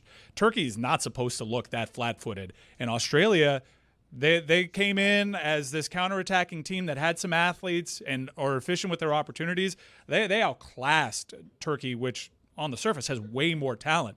Now, the U.S., I think, will win this match. Going to kick their ass tomorrow. I think they will win this match, and the U.S. will worried. score goals. But I'm worried about Christian Pulisic, who was dynamite in the one half that he played in. That's a bad injury. It's a bad injury when you get to his injury history. But when you have Tim Ream back there and you're going up against a counterattacking team with some good athletes, I think Australia does at least get one. I do count on the USA to win this match regardless of what's happening with Christian Pulisic, but I do think there's an interesting conversation to be had there. But we'll get to it later because, Dan, I have video right now of Jess at the parade. Whoa. What? Yeah, Jess has video. Somehow Jess with signal. her phone. We send a meme with an army of people and resources. Jess with her phone joins us with successful video. Jess, thank you for joining us and thank you for saving the company and saving the day with your professionalism. Amin, he's an anchor around basketball's ankle. And thank you. I'm still worried about your internet. I'm also worried about the fact that you're spinning and your camera's out of control. Give us a live report from the parade. Thank you for joining us. She looks great. That's great video. Just dropped my phone. That was just user error, Dan. Oh, we got a sentence of video. She's back. Jess! We're about a block away from Broadway, and there's so many people here that there's just a crowd watching the parade on a TV outside of Orange Theory because you cannot get anywhere near the parade route right now. It is a complete zoo down here. Is that why you have successful Wi-Fi and Amin doesn't? Because you're not near the parade. You're not particularly close to where the parade is. You're just milling about with people on the outskirts of the parade. I'm not that far from it. This guy is yelling F the Spurs, so apologies to the children at home listening to the Dan Le Batard Show. I'm not far from it, but I'm about as close as I can get without having to go through like a NYPD security checkpoint. So that's probably why the internet is not terrible right now. Did you smell the marijuana smoke that just wafted over your shoulder and just got into your face from behind? I am getting a contact high right now, and it's okay, Dan. The most important thing of the day already happened, which is I got a special New York Knicks edition I voted sticker for early voting this morning. A commemorative Knicks championship sticker for voting early. Why you always got to put politics? Why? Why politics in sports? Why are you doing that? You have 3 of those stickers? That happens in New York. 2 forms of ID. Shouldn't be that hard. We'll find more in 6 months. Everyone clapped for me when I walked into the voting booth this morning because I was the first person in there. And they were like, "Do you want one of our Knicks stickers?" And I pretended like I didn't know that obviously that was what I was there for. And I was like, "Oh, like, of course, thank you." And then on the way out, I was like, "Can I have one of those basketball stickers?" So I got 2 stickers. But don't follow me. I knew she voted 2 twice. votes. I knew it. Yeah, 2 votes. Voted with a Blockbuster video card. That's all they are asking for. Jess, is everybody behaving? Like, is it wild? What's going on? Is everyone behaving far away from the parade? So far, okay, if I show you down John Street about 1 block away, I don't know, my video is freezing, but 1 block that way. No, that's it. You can see it here. That's Right. video Wonderful. coverage live from the parade. Wonderful. That is good stuff. Can we check back in with you? Is Lehman around? Where is your fiance? Is he in an alley somewhere, intoxicated and not sleeping from 4 days ago? Whose marijuana smoke do you think that was, Dan? Okay. I'm just kidding. It wasn't his, but No. yeah, he's at our apartment right now. He got out here at 6 o'clock this morning and couldn't get into the parade, so he went home. Good God, Zaslow. Like it's gonna. Times like this, I really make you miss stop and frisk. There's going to be a lot of unhappy people today that they can't even get near this thing. That I've never. They seem pretty happy. Put it on the poll at Le Batard Show. Have you ever heard of a sold-out parade? Here's a tip for everyone that can't get in the parade. All the bars are open. Head to one. Get in there. Start day drinking. Trust me. It's what everyone who's at the parade is going to do after. Anyways, get a head start. Now for equal time, Jess, you're at the Knicks parade. Are you going to go this weekend and report back to us from Raleigh for the Carolina Hurricanes parade? I thought you were going to ask if I was going to go report on the Brooklyn Nets, who I forgot existed, honestly, until like 2 days ago. Man, what a sad time to be a Nets fan. How insulting, seriously, how insulting is it, Dan, for the Nets as an organization? Jess is right. It's as if they don't even exist. Because it's always like that. Okay, but at least now they're actually in New York. They're not New Jersey. It's like the Knicks, they're the only team in New York. Nets are right there. No, they're not. They've always been this. Everyone knows the Knicks are more important. Jessica, thank you. We appreciate the time. We appreciate the report. Jessica. That's Priya. That's her friend Priya. Easy. Settle down. Easy, boy. Easy. Settle down. Did that come out of his mouth, or did he think that was still inside of his head? I said that in my head. No, you said it out loud, Zaz. Wow, who's that? Congratulations, Priya. Zaz, keep some of those thoughts to yourself. Jesus. Like, have private thoughts. Like, what's the matter with you? You can't have private thoughts? I think actually there's nothing the matter with me. I agree. Good job, Zaz. We should keep calling it Wi-Fi, too. I think that's a good look for us. We don't seem ancient at all.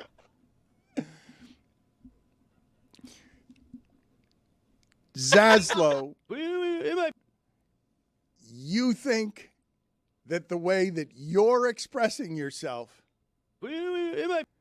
around here is normal?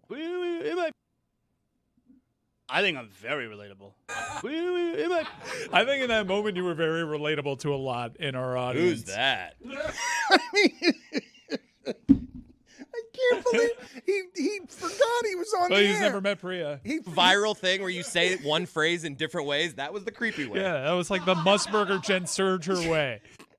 He forgot he was on the air. He got so comfortable. What are you guys doing to Zaz? No.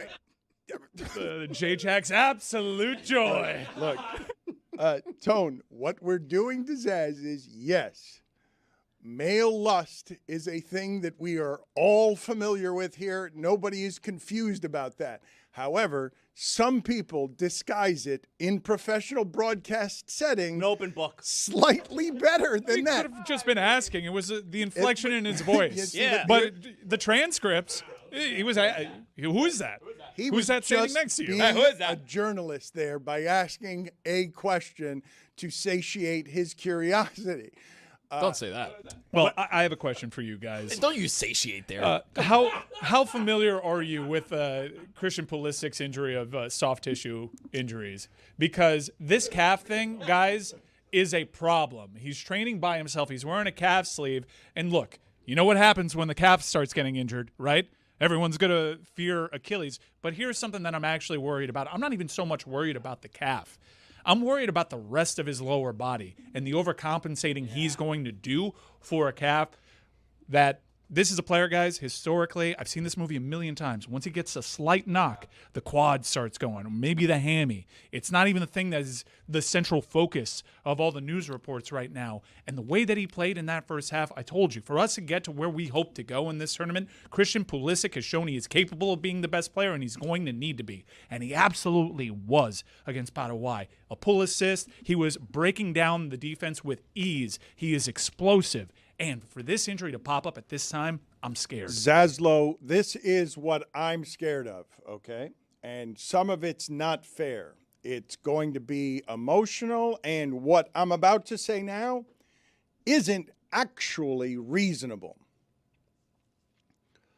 The last 30 years of American soccer have almost next to nothing to do with what this team is today. But this team today, I do not trust because of the last 30 years of American soccer. Because what I saw in the first game, though hugely hopeful and exciting, I don't trust because of 30 years of these guys aren't good enough, and I don't believe that result means a deep run into the tournament. However, if Christian Pulisic, who is America's star striker, if he wants to play in this game where Ronaldo and Messi now are, and Harry Kane and all of these other people who are starring at the beginning of this, the American team cannot, will not be what I want it to be and hope it will be. If that guy isn't the striker America keeps expecting him to be, and that injury worries me, and I don't trust the first result because I got 30 years before it, but it's not fair what I'm doing. People are hopeful about the first result. They're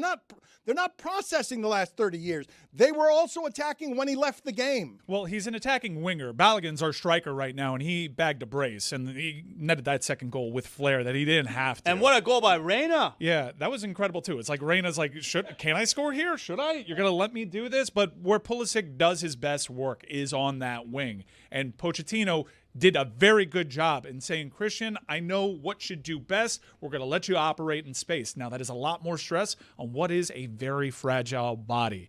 When he is on, when he is right, when he played his best healthy stretch, he was AC Milan's best, most consistent attacking player. He is capable. He played for Chelsea in a Champions League semifinal against Real Madrid, and he was the best attacker on that pitch. All right, and that was Real Madrid. Christian Pulisic is fully capable of meeting the ceiling that everyone projected upon him. But when he starts rolling, there's always these injuries, and they linger, and he's never fully fit. And once you get one, they start compounding. And this couldn't happen at a worse time because he's 27 years old now. Guys, this is the prophecy fulfilled. It has to be now. This isn't a guy that we keep projecting anymore. He has proven in Europe he can be a top quality player. And he has to be for the U.S. And if he's not fully fit, there is no replacing him. Can they win the group without him?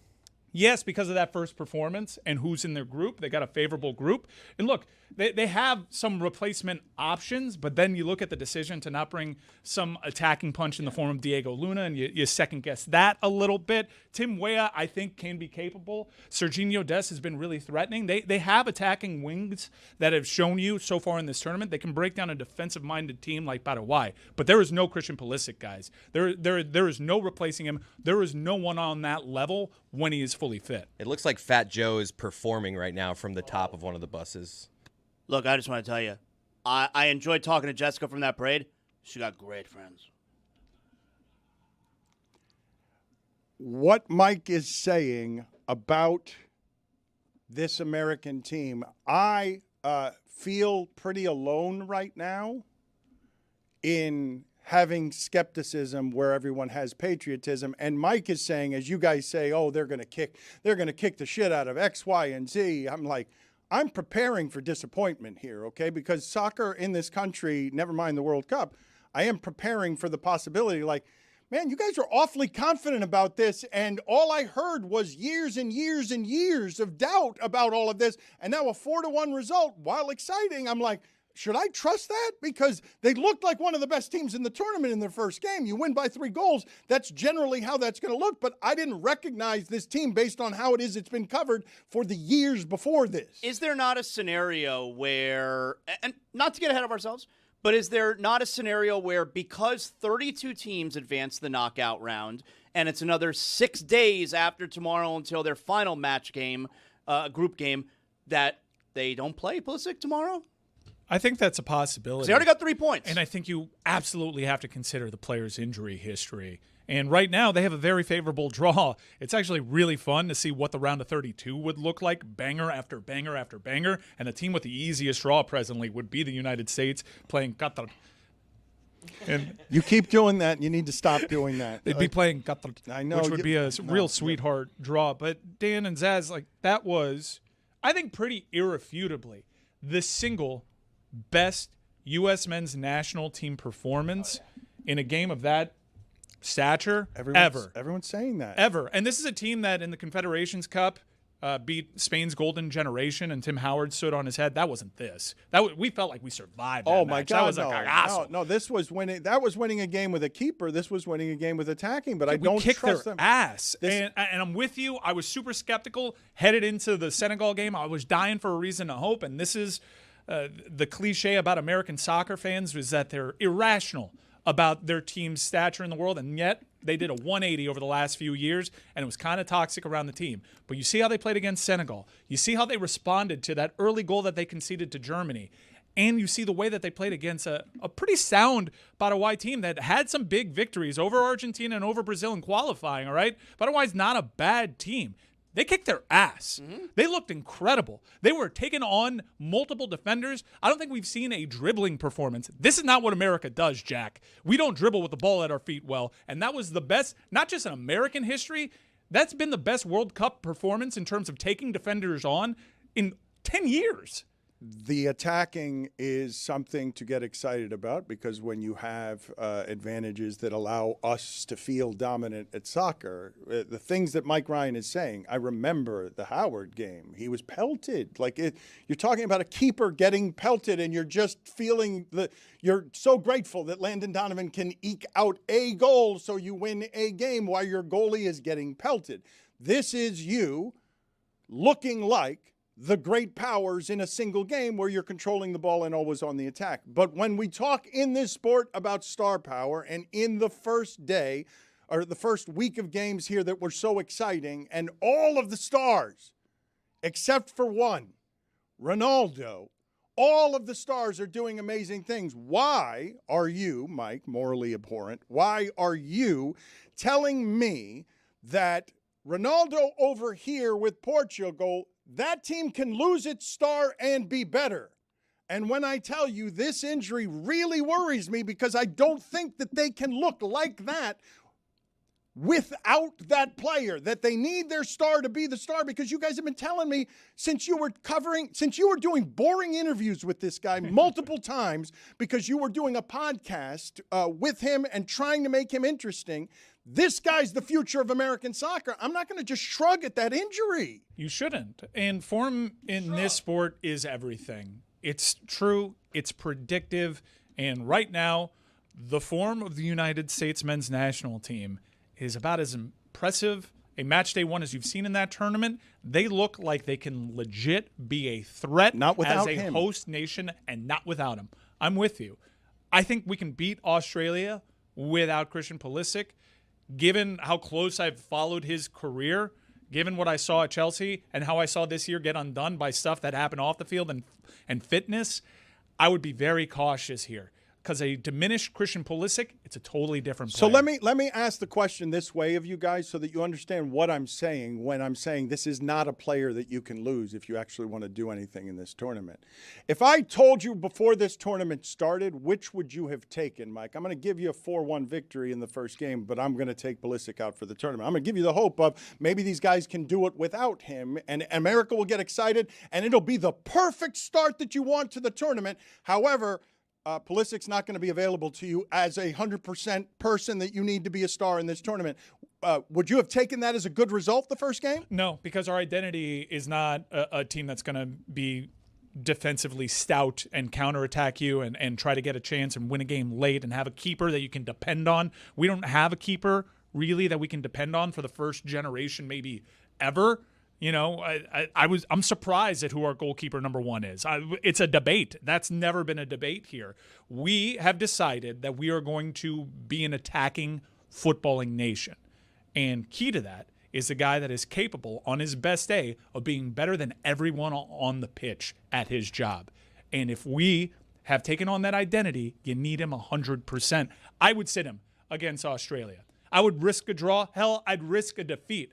I think given what we saw with him playing his best ball, question, man. That's what I think. I mean, if the Turkey-Paraguay game tomorrow was before you guys are the gonna U.S. game. You guys are going to play with advancing? You guys are going to play with advancing? You're going to rest your starters playing for... Well, the format is different in this World Cup. With the expanded field, basically with that performance against Paraguay last week, the United States virtually guaranteed that they are through because of the goal differential. Yeah. But they are pretty much guaranteed to get through. So I do think it's a little bit different here as we look at this game against Australia. I think without Christian, the United States is fully capable of winning that game. I think they would win that game. So given everything that I've told you, I think the smart play here is, and I am not, maintenance guy. I am not rest our guys for another day guy. Typically, especially in this sport, it's a World Cup. You don't have a lot of opportunities to perform well in it. I think if the situation were different, I'd be ready to take that risk.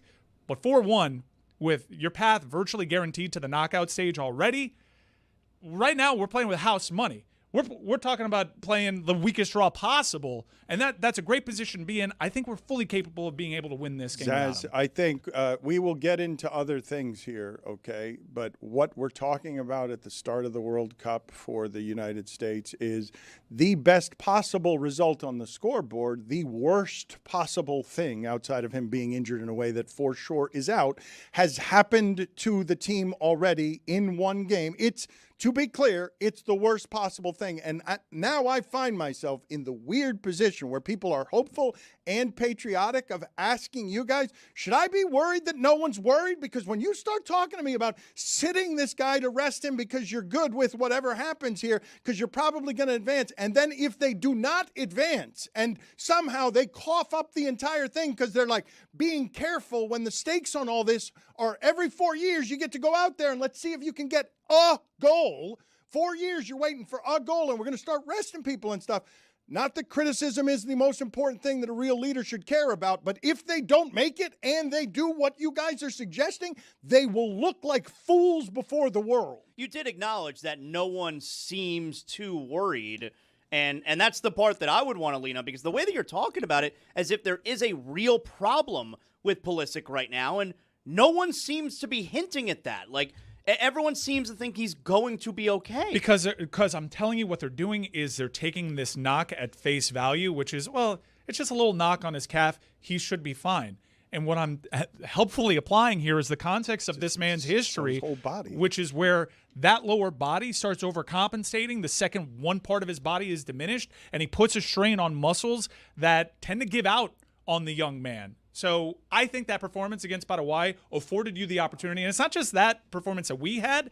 It's how flat-footed and terrible Turkey looked in their match against Australia. You have options now. If you need to win that game for a better draw, I like the United States with Christian Pulisic to win that game now against Turkey. And I absolutely play him in that match if we need to. You're going with Turkey, huh? Yeah. I eat Turkey on Thanksgiving. The things that happened in there, Zaz, that I want to bring to you for your perusal. I don't think you're the most qualified to discuss this, but I don't want to go to Chris Cody. But I might be. Either. I don't think you are, actually, because the way that Mike is saying both Qatar and what most of us would say is Paraguay or some form, and it's not quite Paraguay, which is what he's doing, seems to be making Chris Cody flinch every time he hears it. Makes your nose. Paraguay, yeah. That happens sometimes. Makes your nose move? Like I'm smelling something. Yeah, I bet you are. He's doing this with his coverage. He's putting these inflections and these flares on it, and I find it morally abhorrent. I like to call people by how they prefer I call them. You know? Turkey. That's what they decided. And then you threw in a turkey sandwich, which I don't think they would appreciate. Turkey sandwich. I don't think Turkey would appreciate your Thanksgiving turkey sandwich. Turkey is fun. How do you feel about how he's saying Qatar? Qatar. Yeah. Oh, I don't like that. How do you feel about I feel that Mike can be accused of cultural appropriation, that he's not honoring Qatar. I feel like we don't go to Zaz on this though. That they shared a great. I thought he was going to say, "Hey, who's that?" They shared a great story during the DR Congo match against Portugal yesterday. That the broadcasters are calling them Dr. Congo. It's not exactly the name, but I appreciate the effort. Do you? Yeah, look. We're not appreciating your effort well, here. I think this gets me to a larger point, and I do talk about it on Morally Abhorrent with my friend Nick Verlaney. It's that I am so pleasantly surprised and made hopeful by this World Cup now that we are underway. It's named Morally Abhorrent for a reason. FIFA, their price gouging practices, unchecked capitalism, what's going on here in the United States, how people globally feel about us. But here's one thing that people discounted. The American people themselves. When the American people themselves, especially soccer fans, interact with all these new cultures coming over to our country, we immediately have what is presently the most important thing in our lives in common. And I really enjoyed my trip to New York. I know the tickets are expensive. If you are considering making the sacrifice to get to a game, because it's the best sporting event I've ever been to, and I've been to Talladega, folks. All right? But walking, I'm glad you asked. NASCAR Nate, Eagle Eye, 10-Day Tony, College Mike, the Watermelon I was walking the streets of New York on Monday. I went to Brooklyn for 2 watch parties, and then I went back to my hotel, and I just wanted to take in the city because I was staying near Times Square, and I know a lot of people wince at that, but that's a central hub with all these tourists and all these Amateur countries. hour from you. I wish we had video there from Amin. But it was pretty electric, and I spent that night during the evening matches just walking into bars to soak it all in. And during the Iran match, which was an excellent match, by the way, and a great human interest story, Iran versus New Zealand, I walked into a bar that had a heavy Iranian presence, and man, it's just like I know everything in the news stream and all these current events. You'd think that there'd be all these preconceived notions when you walk in. You think you'd get a cold shoulder, and you're high-fiving Iranians when they equalize, and you realize that you're all pulling the same rope. Generally, people are decent to one another. And I think the takeaway from a lot of Europeans that I'm seeing is the American people and the food. The American people are rising to the occasion where the country and FIFA have let people down. Well, this is a broader conversation because we're only a week into this, and somehow, some way, everyone's going to try and make the argument, especially sports fans, hey, when the games get here, there will be the cleansing. You will feel it. And we've been talking about the emotion about this because there is nothing else in the world like what Mike just described there, which is you walk into an Iranian bar at this time in life, and even if you do not speak the same language, this time of year, every 4 years, you do. Like you're walking into a bar where there's a whole lot of foreign division being sowed by the entities that have the power, but can inside of that, the people unite to make it feel like something different because they all understand that you can try and contaminate and corrupt the games with your moneyed ads and your hydration breaks and the most corrupt government in the history of sports, meaning the most corrupt government in the history of America, to send the Iranians back home to Mexico to train or to keep the Somalian referee out or to make America inhospitable. Yeah, terrorism ties. In ways that American people aren't always that kind of inhospitable when you put them in front of each other and they see their commonalities instead of their differences because they're fluent in the same language, even if they don't speak the same language. Because who doesn't understand that I can't walk into a bar in any other subject matter of any kind and have that without a word where I'm jumping up and down now excited in a way I'm not when my kids are born or when my kid's graduating or whatever. I'm jumping up and down and it's 0-0. It is the world's largest cultural exchange program. Even if you don't like soccer, you cannot deny that it is the greatest sporting event that our planet is fully capable of.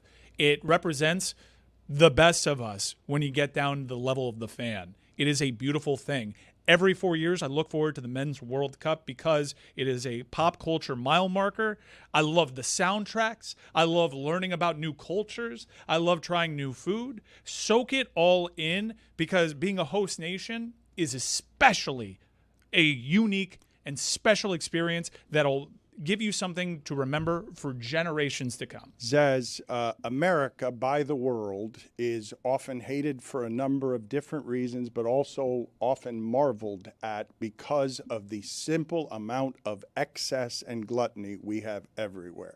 So, for example, when it comes to sports, we are presently watching on the televisions New York celebrating something the way that many of the countries that are in this tournament, they don't have 50 sports.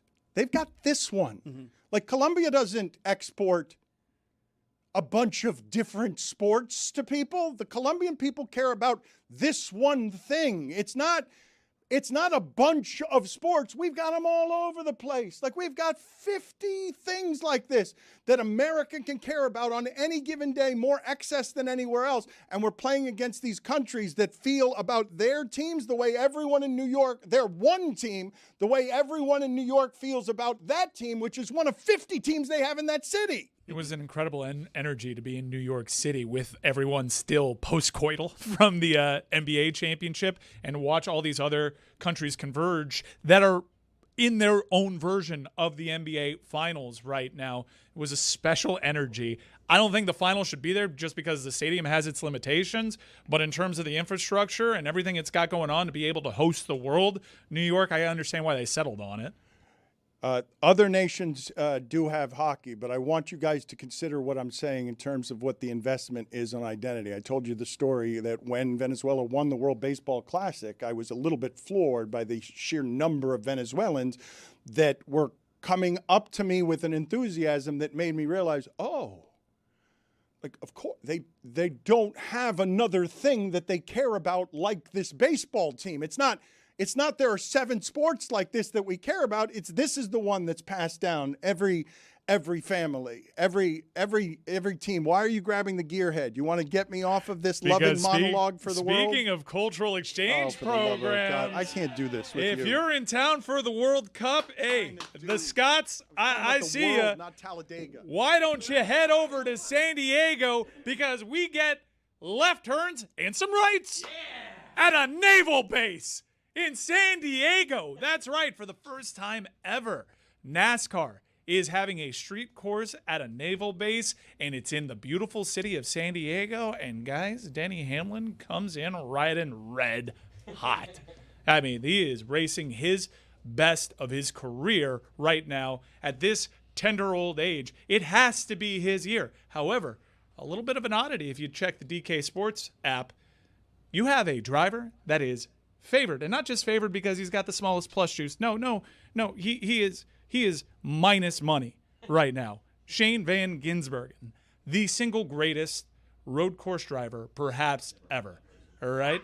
The next closest to him is Connor Zilic, who has had a disastrous season thus far, and I regard him very highly. I think he can make a good race out of it. If you're looking for Denny Hamlin to keep the streak going, look elsewhere. This really isn't his jam. This is all about SVG, and it is all about the amazing scenery that we are going to see at San Diego's incredible naval base. Gearhead is presented by NASCAR. NASCAR is bringing horsepower and heart-stopping action to San Diego. Don't miss the NASCAR Cup Series Battle It Out on Naval Base Coronado this Sunday at 4 p.m. Eastern on Prime. I've officially seen more celebrities and former Knicks than current Knicks. So many former Knicks. How do we feel about Carmelo? Like, I feel like if you're like Larry Johnsons of the world, like I feel like if you're a certain age, you can be in this. I feel like Carmelo is too. No, he's the king of New York. He's too recently connected to being a Knick player. Like, you don't get to be in this parade. You didn't win a championship. How do you feel about Stephon Marbury being on the float? Like, he's almost so far away. I don't know what I'm doing there, but I just still kind of associate Carmelo as relatively recent he was playing. The Marbury one is always going to be the weirdest to me, and I understand. Marbury is a New York kid. He's from New York, so I understand that. But the Marbury one is always weird to me because he was the best player on the Knicks during their most embarrassing years. Lawsuits. Yeah, we've done this before, though. He is so proudly New York. I know. He's a with New his York climb. kid. I know. And I actually kind of dig that this parade is bringing all the lovable losers and parading them around town because they were there for the suffering. They were there wearing the weight of expectation at the New York Knicks franchise, and they get to have their moment too. They were some of the most joyous celebrations there. And guys, keep in mind, these are where legendary parade moments are made. Brett Hall, yeah, he didn't win a Stanley Cup with the St. Louis Blues. He didn't get to enjoy that with that market. So when the Blues actually have one of the more improbable Stanley Cup victories of our time, you parade around Brett Hall, and he gives you this gem. Gloria! Gloria! I think I got your number! Gloria! Which legend is going to do that today? I have my money on like there's always going to be the Nick who is like, had too much to drink. He's got the shirt off, acting a little bit of a fool. It looked like Josh Hart was. Josh smoking- Hart's at the very smoking top of my something. list. Yeah. I don't want to throw stones, but it's legal there. But it looked like he was smoking something. Josh Hart, very top of my list. You know, there are celebrities on these floats now. I saw Chris Rock and Tracy Morgan. But Yep, will saw Spike, Tracy Morgan, yep. Will Spike Lee be on these floats? No, Because you know the relationship between him and Dolan, not exactly great. Yeah, I have not seen Spike yet.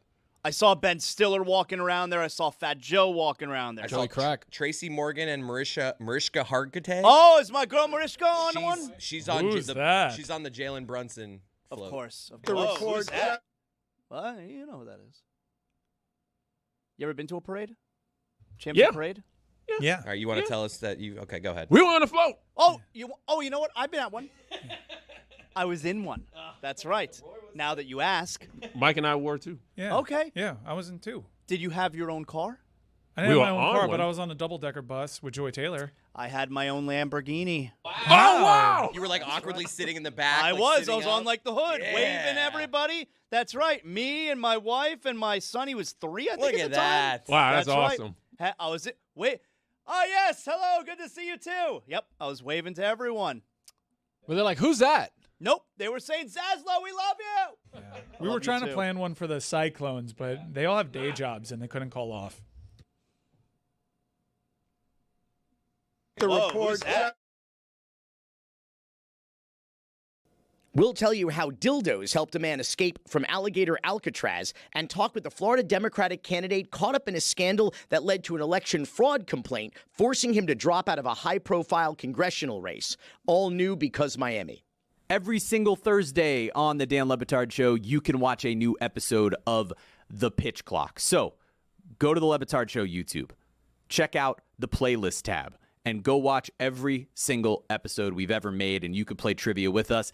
This week, we have a brand new game between Chris Cody and myself. Ethan, as always, in charge of it, and I'm trying to get hot in this one. But speaking of getting hot, the Miami Marlins are one of the best teams in the month of June, and so I brought in one of my very best friends, fellow Marlins broadcaster Kelly Sacco. She is as good as it gets in baseball media, and she is here to explain why Olo, as Greg Cody would call him, Otto Lopez, deserves to be an all-star. Plus, what's made the Marlins tick, what's allowed them to turn things around, who some of the unsung heroes are. All that and more on this week's episode of The Pitch Clock, only on the Dan Le Batard Show. This week on Mystery Crate, I give you the worst piece of sushi that has ever been created. And a lot of people say no, I say yes. Plus, a lot of good stuff with the World Cup that Fuentes went to Game 1. We also have our book reports / PowerPoint slides / fun fact thing that we were given last second. Yeah, I learned no. of that right before this. What do you mean no? No, it was the last week. Okay, it was last second. It was a little last second. It was last second, But Rose. you could see the disparity in our graphic design skills. I'm really impressed with my own, if I'm going to be honest with myself. We also talk about what TV shows we think each person in this room could be a newly introduced character into. Rose, we also Is that try the right what kind of grammar? chips? I think so. Jew chips.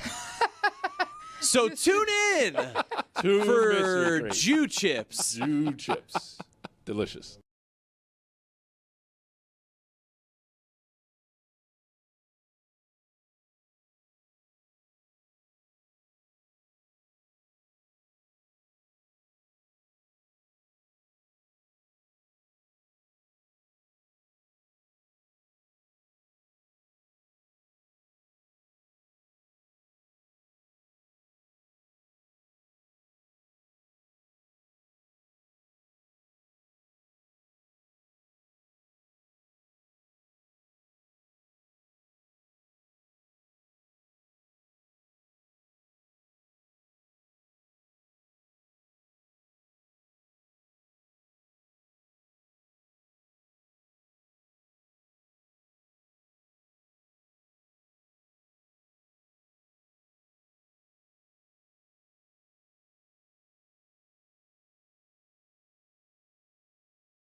Jeremy Tachet's pitch clock and baseball in general going to be even more segregated than baseball and Jeremy is usually around here. It has been made and it is ready, but it will be hanging and dangling off of the show instead of inside of the show.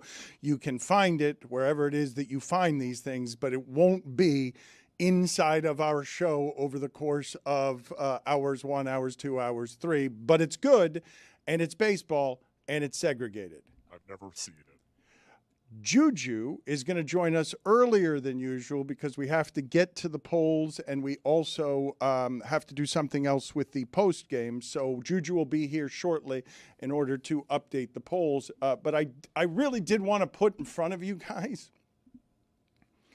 the incredibly delicious majesty of being given early in a tournament where Portugal, this is what they have in sports every 4 years.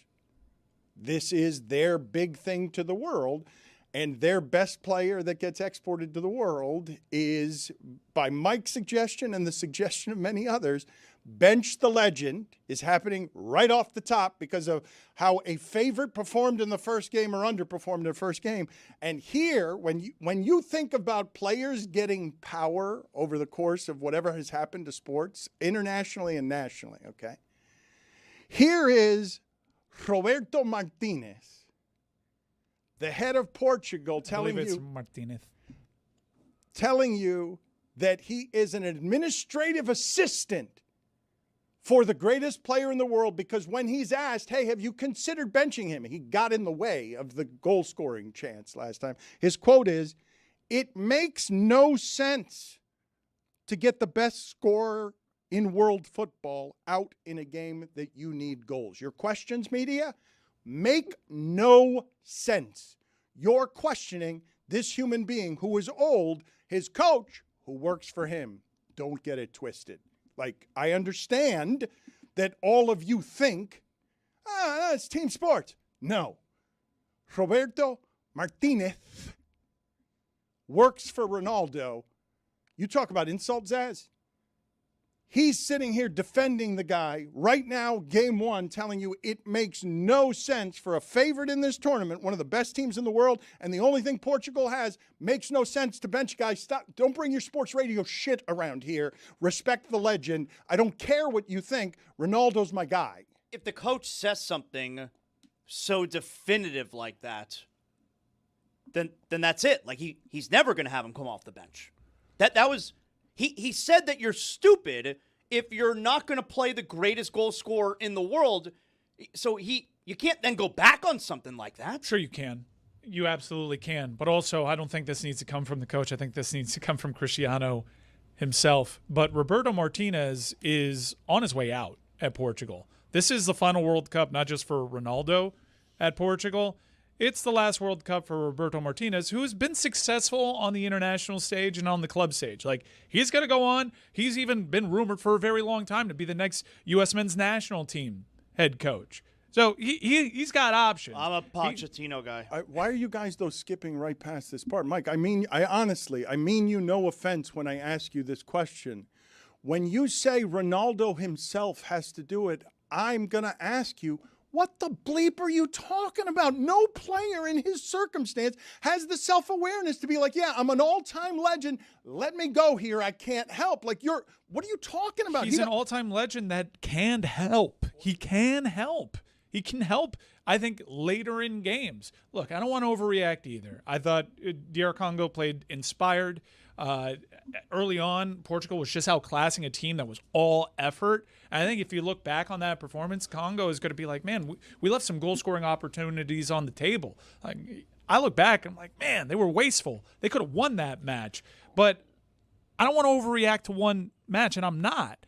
This was a narrative headed into this. I know a lot of people are questioning him, but like, I really just... Can you give me the example on the comp? What you're asking Ronaldo to do, can you give me in the history of American sports someone who's done it? That's what I'm wondering. Like, is there no scenario? Because you're asking him now to do it in the single most important thing. It's not even a random guy doing it. Like, yeah, load management. But give me the guy who puts up his hand, who's like an all-time immortal and says, you know what? It's better for the team if I don't play. Clayton Kershaw. Like, I'll assume a role for this team. That's a good one. All-time great. one of the best pitchers, some would argue the best pitcher of our generation, a titan in that franchise. He accepted a role. LeBron James said, I'm not good enough to be 1A for the Lakers. Luka's team, now I'm going to be a third piece. It's not the bench, though. And then as soon as the season Might as ended, well be for LeBron. But then as soon as the season ended, he said on a podcast, I'm always the first option. But it's not. I mean, it's not the bench. And Kershaw, I guess in that one, it's so irrefutable because the number he was getting pelted. Right, he's a guy with a career ERA under 2, and you can't even argue that he's summoning something because the radar gun shows you that it's 7 miles an hour slower than it used to be. Look, there's another option here on the table for Ronaldo, and that's play much better than he played. Right, he was pretty terrible. I don't really see a scenario in which he could be that bad again. And their opponent is lesser. They play Uzbekistan next. Uzbekistan looked last night like they're susceptible to opponents scoring on them. So maybe that's a get-right opponent for Cristiano Ronaldo and Portugal. However, this is not going to go away. It's not. Even if he has a goal, it'll only diffuse it for a little bit because entering this World Cup, the only way this tournament gets a little screwy for that team is if the Ronaldo thing gets in the way. And yesterday, he was physically getting in the way. Discombobulated, totally not on the same page with his teammates. His teammates that are all about precision. Guys, they had the game-winning goal. Ronaldo deflected the pass. The teammates hate him, right? No, he's a legend. Chris Cody, he's the greatest footballer what that are you country's ever distracted produced. by? Just watching the parade. Is it Spanish television? Because No, actually, it's the parade. You're gazing with awe and distraction. I wish it was Spanish You're television. not listening to anything Mike Ryan is saying. Nothing. You're not. I did have a panic when I saw we myself caught on you. screen. We all caught you on camera, just staring longingly at something on television. It was just a parade. You had a big smile on your face, and it wasn't with anything. It's not because you were enjoying our show. Right. That's right. Well, I think for the casual that is paying attention to soccer maybe as much as Chris Cody is right now, the cool storyline so far of this tournament is the narratives around the superstars wearing the weight of the badge on their shirt. Can Harry Kane be England's captain to carry them to the promised land? And it wasn't just the goal scoring, it was the passing. The defense. The defending at was the end. outrageously good. The entire match, him and Jude Bellingham tracking back, leading by example. Messi, obviously, still trying to prove he's the GOAT, trying to be the best player. Mbappe, a terrible first half, and then in the second half, shows you entirely what he is capable of. He is a dynamite player. Lamine Yamal, not great in what was one of the stories of the first round. Spain drawing against it. If you want to talk about a human interest story, what's happening with Cape Verde right now and their goalkeeper that started with I want to say 7,000 followers. He was so great. He's 40 years old. His mom couldn't get in, right? His mom couldn't get in for the game. Dan, you want to know how many followers he has? The last I checked, No, we did this. It's, 10.7 million followers. He's a really good follow. Yeah, and he started following all sorts of women. Maybe even just his friend. Who knows? Everyone's on the table right now for this guy. There's so many great stories. Lamine Yamal, who was a dynamite player as a teenager, still is, by the way, but at 16 years old was Spain's best player. If he gets right, Spain's going to need him right now. All the stars are stepping up. And then you have Ronaldo, who we just chewed on the storyline around him, but he has an opportunity to step up. The names that, if you're familiar or kind of familiar with soccer, recognize they're all at the center of every great story right now in this tournament. It's why it's the best.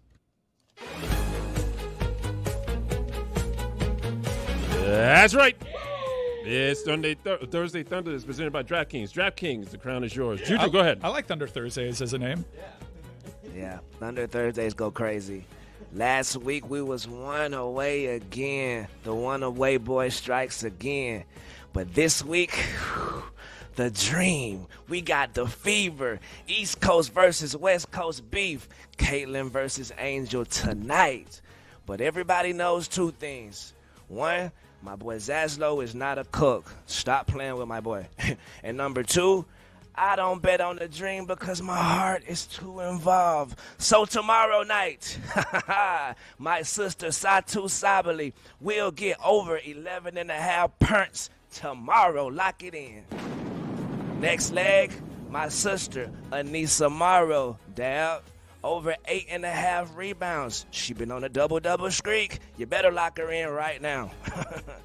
And last leg, my sister Gabby Williams for over 15 points. They got Olivia Miles and the Lynx coming in town. And if you know anything about Valhalla, they don't play that stuff in there. Lock in Gabby Williams. The crown is yours. Juju, can you get the polls ready for us? We're going to get to them in a second, but first, Amin is calling in on, I don't know if this is an old-fashioned landline from Hoboken, but we do not have video from the parade. We've got Amin somewhere on a telephone, even though we've sent him and an army of people to cover the parade. There is the ambient parade noise. Amin, can you give us a not visual in 2026 when everyone wants to see everything report that is old-timey war correspondent from an AM radio from New York about the parade, please? Yeah, I'm calling from a payphone, by the way. Dan, you keep apologizing all the time to the audio audience. Oh, sorry, we're seeing these things, but you can't see it. Guess what? Today's their day. Hey, audio audience, you're getting the full work because guess what? Nobody can see what I'm seeing. And what I'm seeing is an amazing day. Man, there are people throwing full toilet rolls out the window to people down on the street so they can then throw it back and then have the whole toilet roll. They do that all the time. I saw. What's up? They do that all the time over there. A nightmare. Well, also got the Wu-Tang Clan was on a float. They were performing live on the float. I've never seen that before. We had a whole concert. It was kind of crazy. Me and Sean saw people commandeer a fire truck. That's right, a fire truck, an FDNY fire truck. People on top of it. We saw people on top of police vans. It is absolutely chaos. But I looked at Sean and I said, you know how I know this is a real special day? Because everybody was nice, even the cops. I've never seen Thank you. I've never seen NYPD be this polite and cordial and patient, despite people doing all sorts of things. We actually saw some dude jump the barrier, get caught. They kind of hemmed him up, and then they let him know and they say, "Hey, if you just go back, everything's cool." And so he got up and he walked back. It was just an amazing sight to see. Usually that guy's got stitches and he's going in the lockup, but not today. What a heartwarming story. A guy who, broke the law. Was allowed to break the law in front of the police, and it was okay. He was just told to go back, and New York has won. We tried warning you. At everything. Can we get someone here to throw a roll of toilet paper from the highest point in this building at some point? I'll do it. Look at Mike's face right now. This seems like a the bad thing, idea. The part you guys are getting, someone threw it back.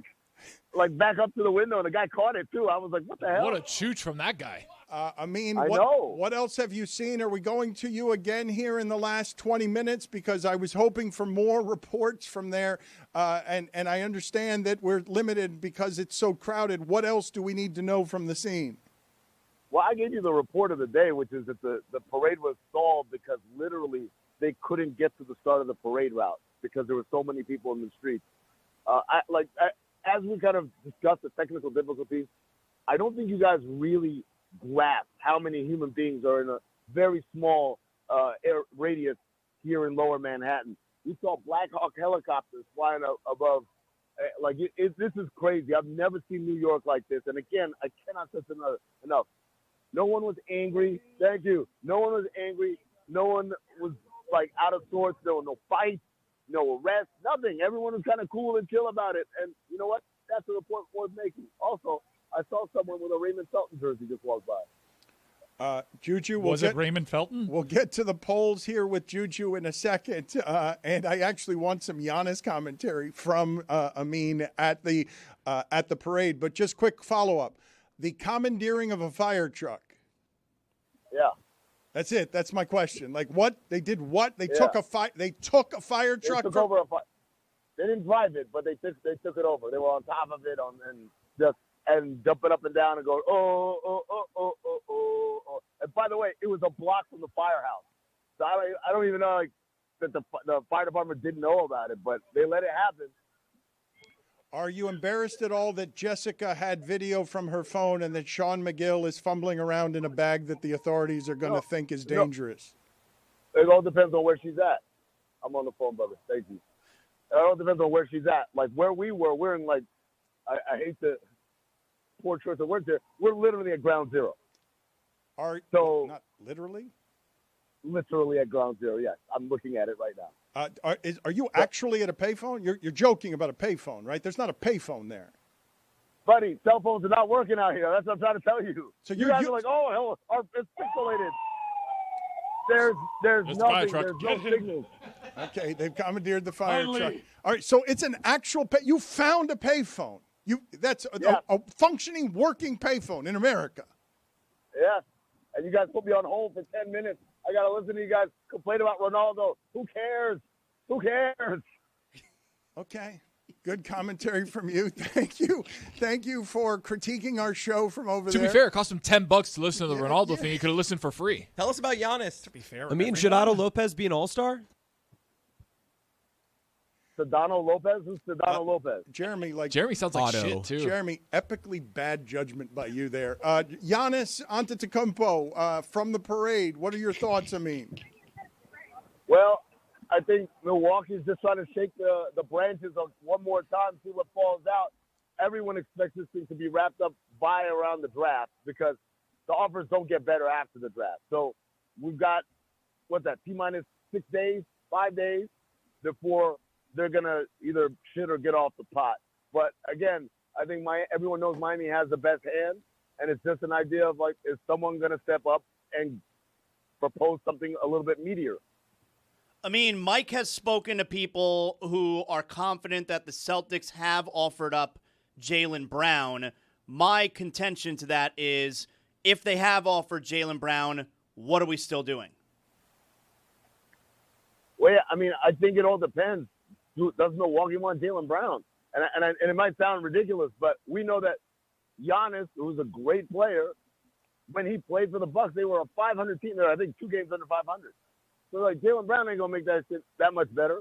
So, if you're Milwaukee, you have to be focused on how can I hit the reset button? How can I shed salary? How can I add picks? How can I add young talent? And that's kind of what the Miami package does. They're the only ones that can offer all three of those things. And that Hero's a guy that could play right now. Hawkins is a guy that could play right now. Ware is a guy for the future. And then there's some picks involved. And by the way, you're going to take some of these salaries. And that's the name of the game when you are starting over, when you are hitting your superstar and your books are all terrible. Getting another superstar who's making a ton of money doesn't really help because we've already established this team isn't that good. Amin, thank you for the hard work from there. If you have anything in the next 18 minutes, we're almost out of time here. But Good job, Sean McGill. If anything is worth reporting from out there, yes? Sean, do you have any more quarters? It's running out. Okay. Wait. Yeah, get some more quarters when you can and call us back from a landline from the New York Parade and also the lowest rung on the show business ladder. Juju, I'm sorry to have kept you waiting so long on the polls, but it was very urgent that we go to no video in New York and a payphone in New York because, we've spent money to send people there, and then they spent more money put into a payphone to not get us video. Juju, what are the polls? Well said. I'd like to remind the audience that these polls are sponsored by you. You are the lifeblood of these polls. So hop on over on Instagram, hop in the stories, and let your voice be heard. Have you ever heard of a sold-out parade? 88% of the audience says no, they have not. The report. Horny's ass. Last poll, is Mike Breen always in a suit? Even when he's naked. 97% of the audience says yes, and those are your polls. The report. Thank you, Juju. We appreciate it. I've got to tell you guys, something happened to me here recently that caught me a bit off of guard. It really, I was surprised to see it swell up in me because at this point, in my career, I've told you before that I'm not, as I've aged, I haven't seen as much nobility or value in competing, in competing against others the way sort of Nick Wright does, where he wants to be better than Pablo and Mina, and everyone likes competition and there's nobility in it, but I just think there's a lot of room at this trough for everybody. Sports pays a whole bunch of people a lot of money to just talk about sports, and there are plenty of avenues where you can get a career in here without having to be better than everyone else. But I am officially now jealous of someone in the media. and it's one of our own. Mina Kimes is doing everything that she wants to do, including Vulture will call her up and just be like, hey, can you tell us what you're watching and listening to this summer? Because you're one of America's tastemakers, and we want to know what you think about everything. You get to win all the game shows. You get to be on a spelling bee. You get to do your dream job, which is somehow talking to Dan Orlovsky, when you can do anything you want anywhere in sports media, and you want to be breaking down the Rams' second quarter from week 8 because you didn't like what their nickels did. And Mina gets to do what Mina has created, a world where Mina does absolutely everything she wants. And I haven't felt jealousy toward a colleague that made me mad in probably 25 years, maybe more than that.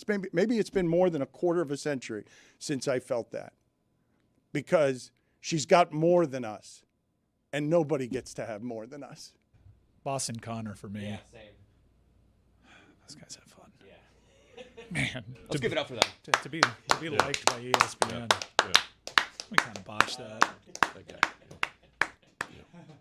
Mina Kimes has not botched that. She is navigating the wonderful freedoms of being able to, I'm joking, of course, about everything that I said. I'm wonderfully happy for Mina because she has fought her way through the system with her weird tastes, and now everybody wants to know what she's listening to and reading this summer because she's a legitimate tastemaker. Zaz, you're going to have a hard time becoming that. What are you listening to, Zaz? Pearl Jam. What are you reading? Well, I'm not reading that. What are you watching these days? Oh, I'm watching my stories. I'm watching Raw and SmackDown. He-Man. Oh, Dan. Oh my God, He-Man movie's so good. You want to go? I want to see it again. If you want to go, I'll go with you. Wait. So you mentioned your stories. Yeah. You mean professional wrestling? Yeah, of course. Your core discipline is WWE, right? Yeah. Well, can I sweeten the pot for AEW, All Elite Wrestling? Because, guys, we might have a thing going on over here. Really? MJF tweeted the other day, catch as catch can. And he does feature a shirt that says better than you on the front, but and you know it, on the back. Yeah. So I posted on social media last week, is MJF a huge Greg Cody guy? And AEW responded with a GIF of Greg Cody. What? All right? Get the hell out of here. All right. So this is all circumstantial, right? Let's play some audio here and video from this week's Dynamite. Kyle style tax as catch can a little bit, dirty wrestling. Yeah, I would say so. Sure, I definitely think so. Yeah, I think we just established it as canon that Taz's first name is Kyle. Never know. A catch as catch can. You never know within 16 seconds. I don't know what I just did there. Mad Dog. Which is what Zaz does. Let's be real. But I'm being told, Zaz said earlier, that catch as catch can is a wrestling term. It is. So it is. Is there any scenario where this is just coincidence? You never know. Like, are you saying, is there any scenario where your father stole a phrase? I think it's possible. No. You're going to do that No, to he him when doesn't he's do not that. here? That's not Weak what's and cowardice happening of you. here. That's not. No, there's no possibility that's a coincidence. That happened on purpose. That was an homage. Some announcers throughout. This happens a lot in the minor leagues, actually, where broadcasters can get away with a little bit more. Minor league baseball people who travel a lot, they use our show phrases and make some inside jokes. But you guys are voting yes. That's something that's an homage to Greg Cody, or that's a coincidence. You never know. At the end. Because catch as catch can, that makes sense. MJF recently tweeted that. People are being alerted to that as a wrestling phrase. But you never know in the cadence that it was delivered. Investigation still ongoing to find out if there are Greg Cody marks inside of All Elite Wrestling. But this is 2 consecutive weeks where it seems as though they're flirting with our audience and Greg Cody. It's your turn, Michael Cole. We mentioned earlier Sean Penn for some reason, and he's directing a movie that's coming out about friendship with Bradley Cooper. And I wanted to ask you guys something, because this is something that I have heard people talking about that I had no knowledge of, none, absolutely zero knowledge of, which is the pressures in Hollywood to change your face no matter how beautiful you are, to keep aging away, is something that everyone obviously in Hollywood is doing. But Bradley Cooper has done something that seems like he's either had a botched eyelid surgery or he was going for something with his eyes that has made him look a lot different than he used to look. And I just thought that Bradley Cooper was universally regarded as smoldering the way he was and didn't have to do anything to his eyes or his eyelids. What was wrong with his eyes before? The one on the right, that's Ellen. That's not Bradley Cooper. Put it on the poll. Does Bradley Cooper now look like Ellen? That's Ellen. Yeah, this is a good look for us. Bradley Cooper is beautiful in whatever incarnation he chooses to take, including Ellen. This studio in particular, super qualified to call Bradley Cooper unattractive. I'm not calling him unattractive. No, he ruined his face. No. Bradley Cooper no longer attractive. That's what we're saying. Nope. You heard it here from Jonathan Zaslow and Dan Le Batard. That's right. It's not right.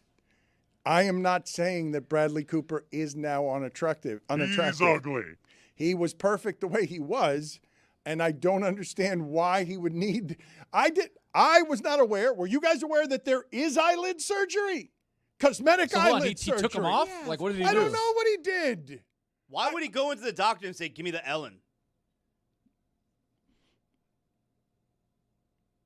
Yeah, it's not a great look. And there's some miraculous work being done right now in Hollywood. There are incredible miracles being done. They have the Death Becomes Her thing going on in Hollywood right now. And, Bradley found a different choice. Okay, I feel like what you guys did there is, in creative ways that mock me, not answer my question in any way, which I was not aware of any of what I've just been presented with. When I see Bradley Cooper and I'm like, that he doesn't look the same. What's happened there? It's not obvious in his face. What am I missing? And then I realized, oh, wait, there are a lot of people talking about why did Bradley Cooper do this? His face was fine the way it was. Do you think it's like a barber shop where he walked in and there were pictures on the wall and he saw Ellen and he said, give me this? It's like number 36, please. I'm going to go on the record and say I think Bradley Cooper figures this out. Yeah. I think we will all regard him as super handsome in short order. You know why? Money. Yep. I think we should all keep an eye on it, though. You're going to walk yourself out? Yeah. He can't do that. I liked it. You liked it? I liked it. All right, you can go with him. You can go with him. Eyelid surgery. That's something you guys... So they take them off, yeah? So he's just got open eyes forever? Guys, they just raise your eyelids. Yeah. Like, if you start to feel self-conscious about the droopiness of your eyelids, they can raise them up. They can do that with anything. I'm again going to say, wait a minute. Wait a second. Chris Cody did not go into the penalty box. He went and got the food first. This is bullshit, man. And it was good Zaz food. I saw it. Yeah, wait a minute. That's not a punishment. They can't do that. That's not a punishment if all they do is get time off and get to go make themselves a plate of food. I'm interrupting you. I'm talking over you. Don't talk over him. I'm talking over you. You should kick us out for not respecting you. Fine, get out of here. That's barbecue. Fine, everybody get out of here. You can all go. I'll sit here and talk to Jeremy. And well, that's a good idea. And yeah, no, but they'll be blamed for ruining the show because they had to hurry up and eat instead of doing their jobs and instead of answering my question about eyelid surgeries. I tried. You did try, but I'm informing you guys of this. I don't believe that I was calling him unattractive. I don't think anybody heard. Very rarely has anyone ever heard me say someone else is ugly. Someone else has something wrong with them, like in their appearance. That's not something I've done. My body of work, I think, speaks for itself on this one. Your body speaks for itself. That too. That's right. My body speaks for itself. My body of work speaks for itself. My body not working speaks for itself. Dan, if we can get into like a South Beach Sessions mode here, like a mini one, have you ever felt the pressures of Hollywood to change your face? I don't understand what Bradley Cooper just did. You avoided the question. No, I don't feel the pressures to change my face. Tony, you think this is how I want this one to look? You think that this is what I decided on television when I'm flipping tires in a parking lot trying to get exercise and my trainer's like, holy shit, the cortisol is shooting to your face and I'm trying to lose weight and I look like I'm 40 pounds heavier than I was in the morning. You think I'm going for that? Trying to be a pioneer on fat faces through sports journalism so Windhorse could find work? Again, I feel you've felt a lot of pressure throughout the years, especially post-pandemic, building a plane in the sky, all that stuff. That you would go Hollywood collapsing. You would go to a doctor and be like, "Hey, look, infrastructure. What can we do here to make me look a little bit more gaunt? Make me look a little bit more thin?" This is not the face I wanted. It's the one I was given. Put that in the club. It's the one I was given. You putting down your plate. Chomping on over there? You putting down a giant plate with cornbread to make that joke with food in your mouth, making fun of my fat face as if I haven't been a guide and a pioneer for your red one. Your red one physically filled with food. Damn good food. Oh, mac and cheese. His spoon fell. I'll eat it with my hands. I don't care. Eyelid surgery. I just didn't know that was a thing. And so I'm done with this subject now. To be clear to America and everyone else, I was not saying that Bradley Cooper is ugly. I am saying that Mike Ryan is morally abhorrent. Zaslow, welcome back here. Burn tips, Dan. I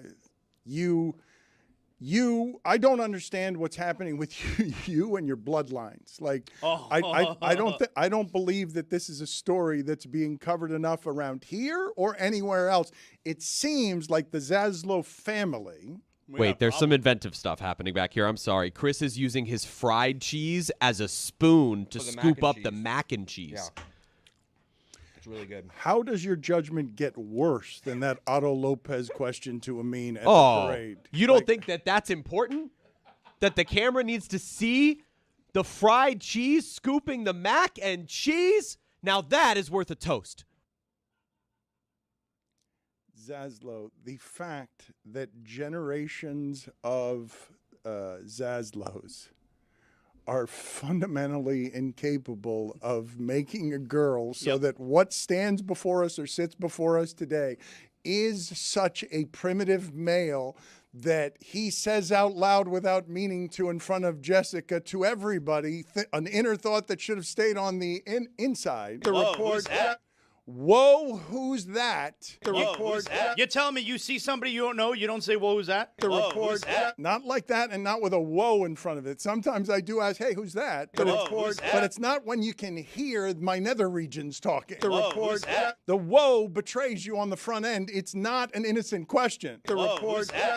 I just like to get to know new people. Whoa, who's that? The report. Zaslow, your bloodlines. It's been over 100 years, Dan, since the Zaslows have produced a female. Over 100 years. Just boy after boy after boy after boy. My father's aunt, my great aunt, is the last female Zaslow, born over 100 years ago, not alive anymore. And we had big news yesterday, or at least I found out the big news yesterday. My cousin's wife is pregnant. Great. Awesome. Another chance to, try and break this streak of over 100 years. Can we get a female Zaslow? And he told me yesterday they found out the sex. It's another boy. Oh, man. It's another boy. It's another boy. It's unbelievable. It's another boy. This is great. It's another boy. This is like I wish I would have seen The Undertaker lose, but I kind of like having this streak. Yep. Is it possible that streak continues. That all the Zaslows just do the same position? Well, I certainly believe that. I think there is a position that guarantees it. No, okay. you're- Yeah. Back yeah. to Chris. Zaslow men have That one can't- position. that This can't- is what we do. Yep. Do you give courses to radio producers? I do believe. That can't be science. Well- you can believe it. There's no way that's science that there's a position that makes a boy. And I all the believe it. Zaslows have learned it. They've all, That's right. Definitely missionary. I think you're a missionary, man. It's not Just and chest to chest. It's not, and it's It's ingrained. not? in us. It's not. And That's it's a shocking it's development. ingrained in us. It's ingrained in us. That's how you make a boy. We know. It's probably something wild. Swings involved. The way that you spoke earlier, a little bit of a freak. Over 100 years, the streak continues. It is Dan. It's great. This is not a bit. I know This it's is crazy. Very real. No, it's I don't I do we know the science of this? Is it Yeah, I think it's possible? reverse cowgirl. Yeah. Dangerous position. Still collecting data. Be careful. Chair involved. Do we know You can break it. if it is possible for a family lineage to be so hereditary with everything that a family scientifically cannot ensure, if it's only Zaslows at the end, friends, the human species ends. Because the Zaslows would make us go from endangered to extinct because they cannot make a woman. They'd only make other little apes who would go, whoa, who's that? If there was a woman, because there would be an Earth with no women if it was only Zaslows. The Whoa, report. who's that? It's not like, is that science? Is it possible that there's a family that has a bloodline that simply can do nothing but produce men? Do you guys believe that's a thing? And that Is it the Amazon position? Yeah. That one's wild. That one just doesn't even make sense when you look at it for the first time. Wait, whose penis? Mm-hmm. Done it. no one has answered any of my questions for the last 25 minutes. Well, you keep saying, is it possible? Of course it's possible. It's sitting next to you. I'm the possible. My family. It's a real thing. Our bloodline, for whatever reason, don't produce girls anymore. I don't think we have time for Jeremy to actually find here what I need in terms of information if this is a scientific thing. I don't think we can do this. I Googled what positions make boys. Such a good-looking guy. He's like, make me into Ellen. The Whoa, report who's that?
So this is many months overdue, but I am here to announce, unfortunately, that Stugotz's name is going to have to come off the show.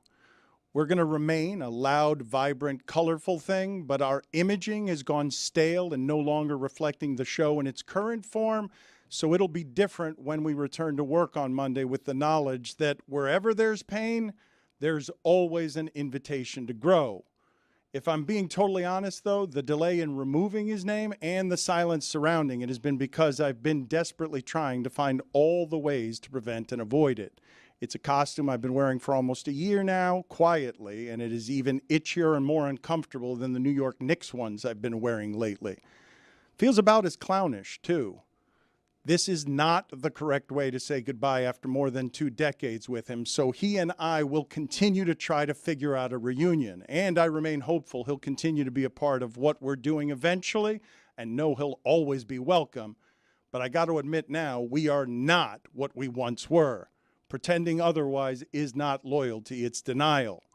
While we're here, though, I would like to explain some things about where we've been, where we are, and where we're going with this truly breathtaking thing you've allowed us to build here over nearly 22 years.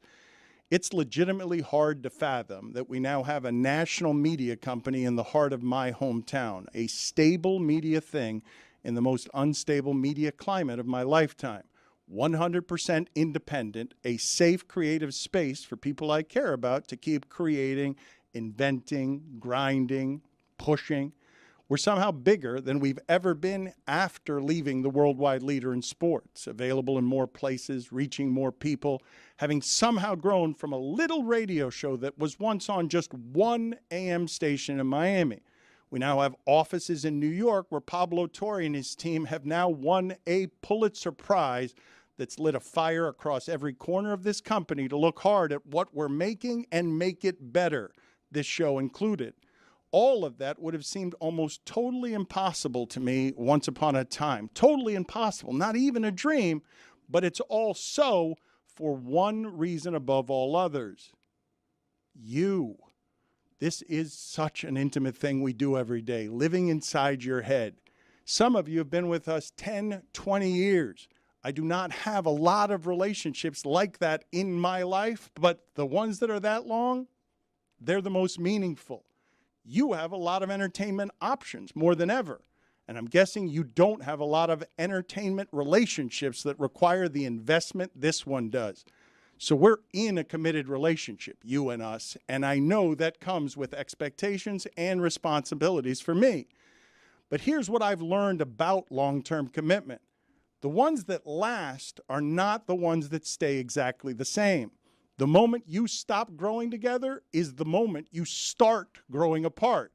If we just kept doing exactly what we did from day one, you would be right to wonder if we were really paying attention to the way you care or your investment at all. The most consistent thing about our show has never been how or when or why people leave. The most consistent thing about our show is that somehow you stay, no matter the storm. We've changed studios 3 times. We've changed executive producers 4. Some of you have been with us long enough to remember a time when the producers did not speak at all. There has been upheaval all around us for more than 20 years, most of it concealed in the name of protecting the escape of the laughter. But I'd argue it's very rare to endure in something as competitive as entertainment for this long without upheaval. For those of you who want this show to feel as it always has, familiar and comfortable as your favorite chair, I get it, I understand, but I'm afraid this is where our drift begins. The single surest way, I believe, to destroy anything or anyone you care about is to stop building with them. Everything from learning to love can die without a commitment to growth. Change is uncomfortable, yes, of course, especially in a medium as intimate and foundationally familiar as this one. But change is also something kind of required in any kind of expansion. So yeah, we're going to look different on Monday because we are different. Because come what may, no matter how hard, no matter the day, the year, or the decade, different is what we're always aspiring to be.